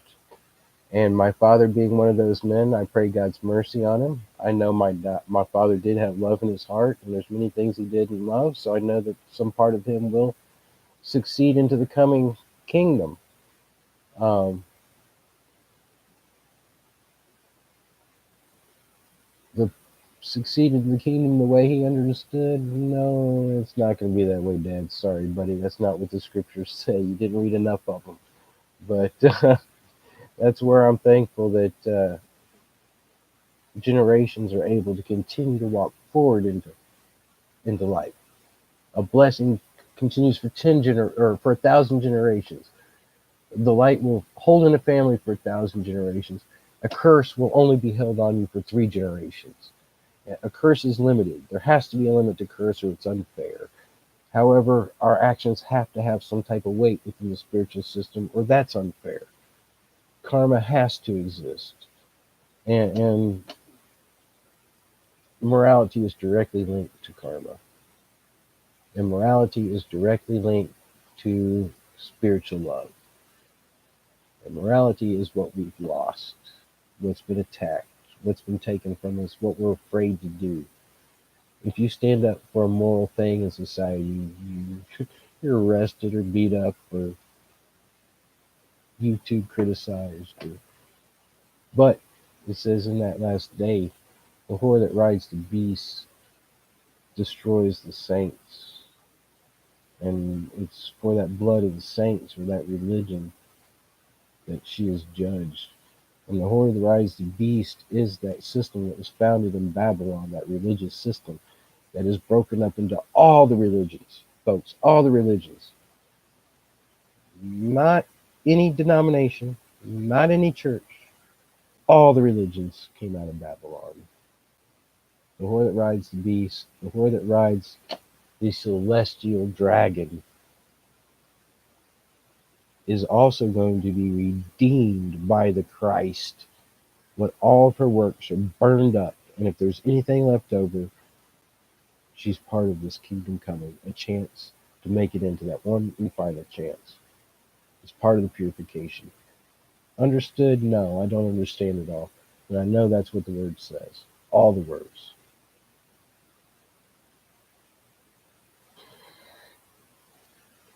Weed Wars, religion is about the material. It has taken control of the spiritual to gain control of the material.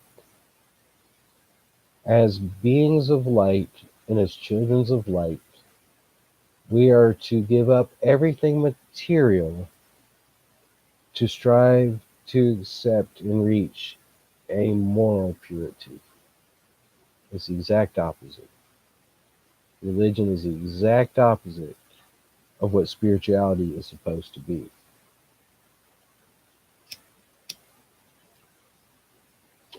Religion is calling good evil and evil good. Cheers. I was going to finish that last cigarette, but I'm enjoying this last little bit of conversation. I'm going to let it go to 2. So we got about 11 minutes. How physical is the afterlife?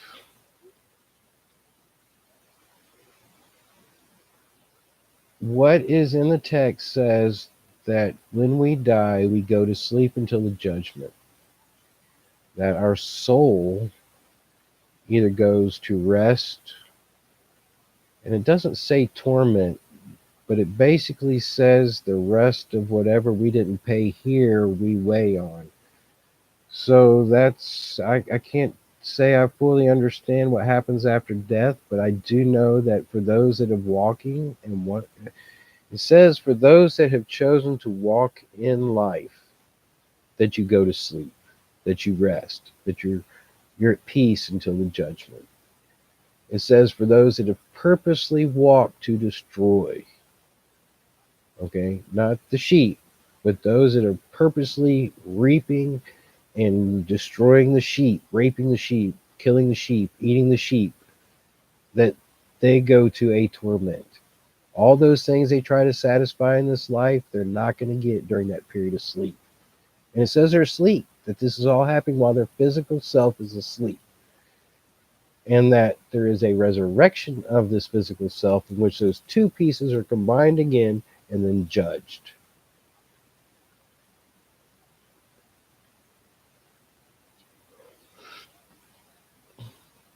That is the best way I know to answer what happens. So the best thing I can say is live a blessed life, live a blessing life, so that when you die, you can rest.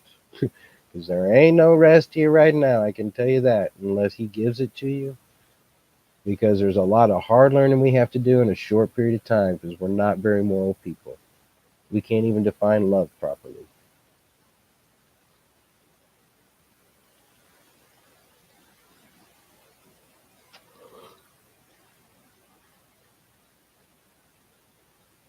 I really do think everybody's saying, talking, chatting. These are the conversations my kids got to listen to. These are the conversations my wife listened to. And for 15 to 24 years of marriage, she agreed with. And then she got caught up in a little bit of a movement within the group we were in that began to question directly commandments that were given to us. And when you directly begin to question commands and try to rationalize, you're getting right back into the same trick and power play these Anunnaki were doing. And the religious system reinforces this behavior. And having been raised in it and comforted in it, she walked right back into it.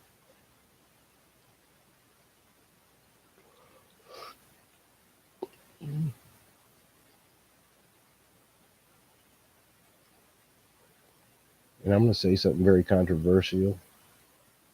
It's the reason why we see the unclothing of the women within the church, for those that still go to church.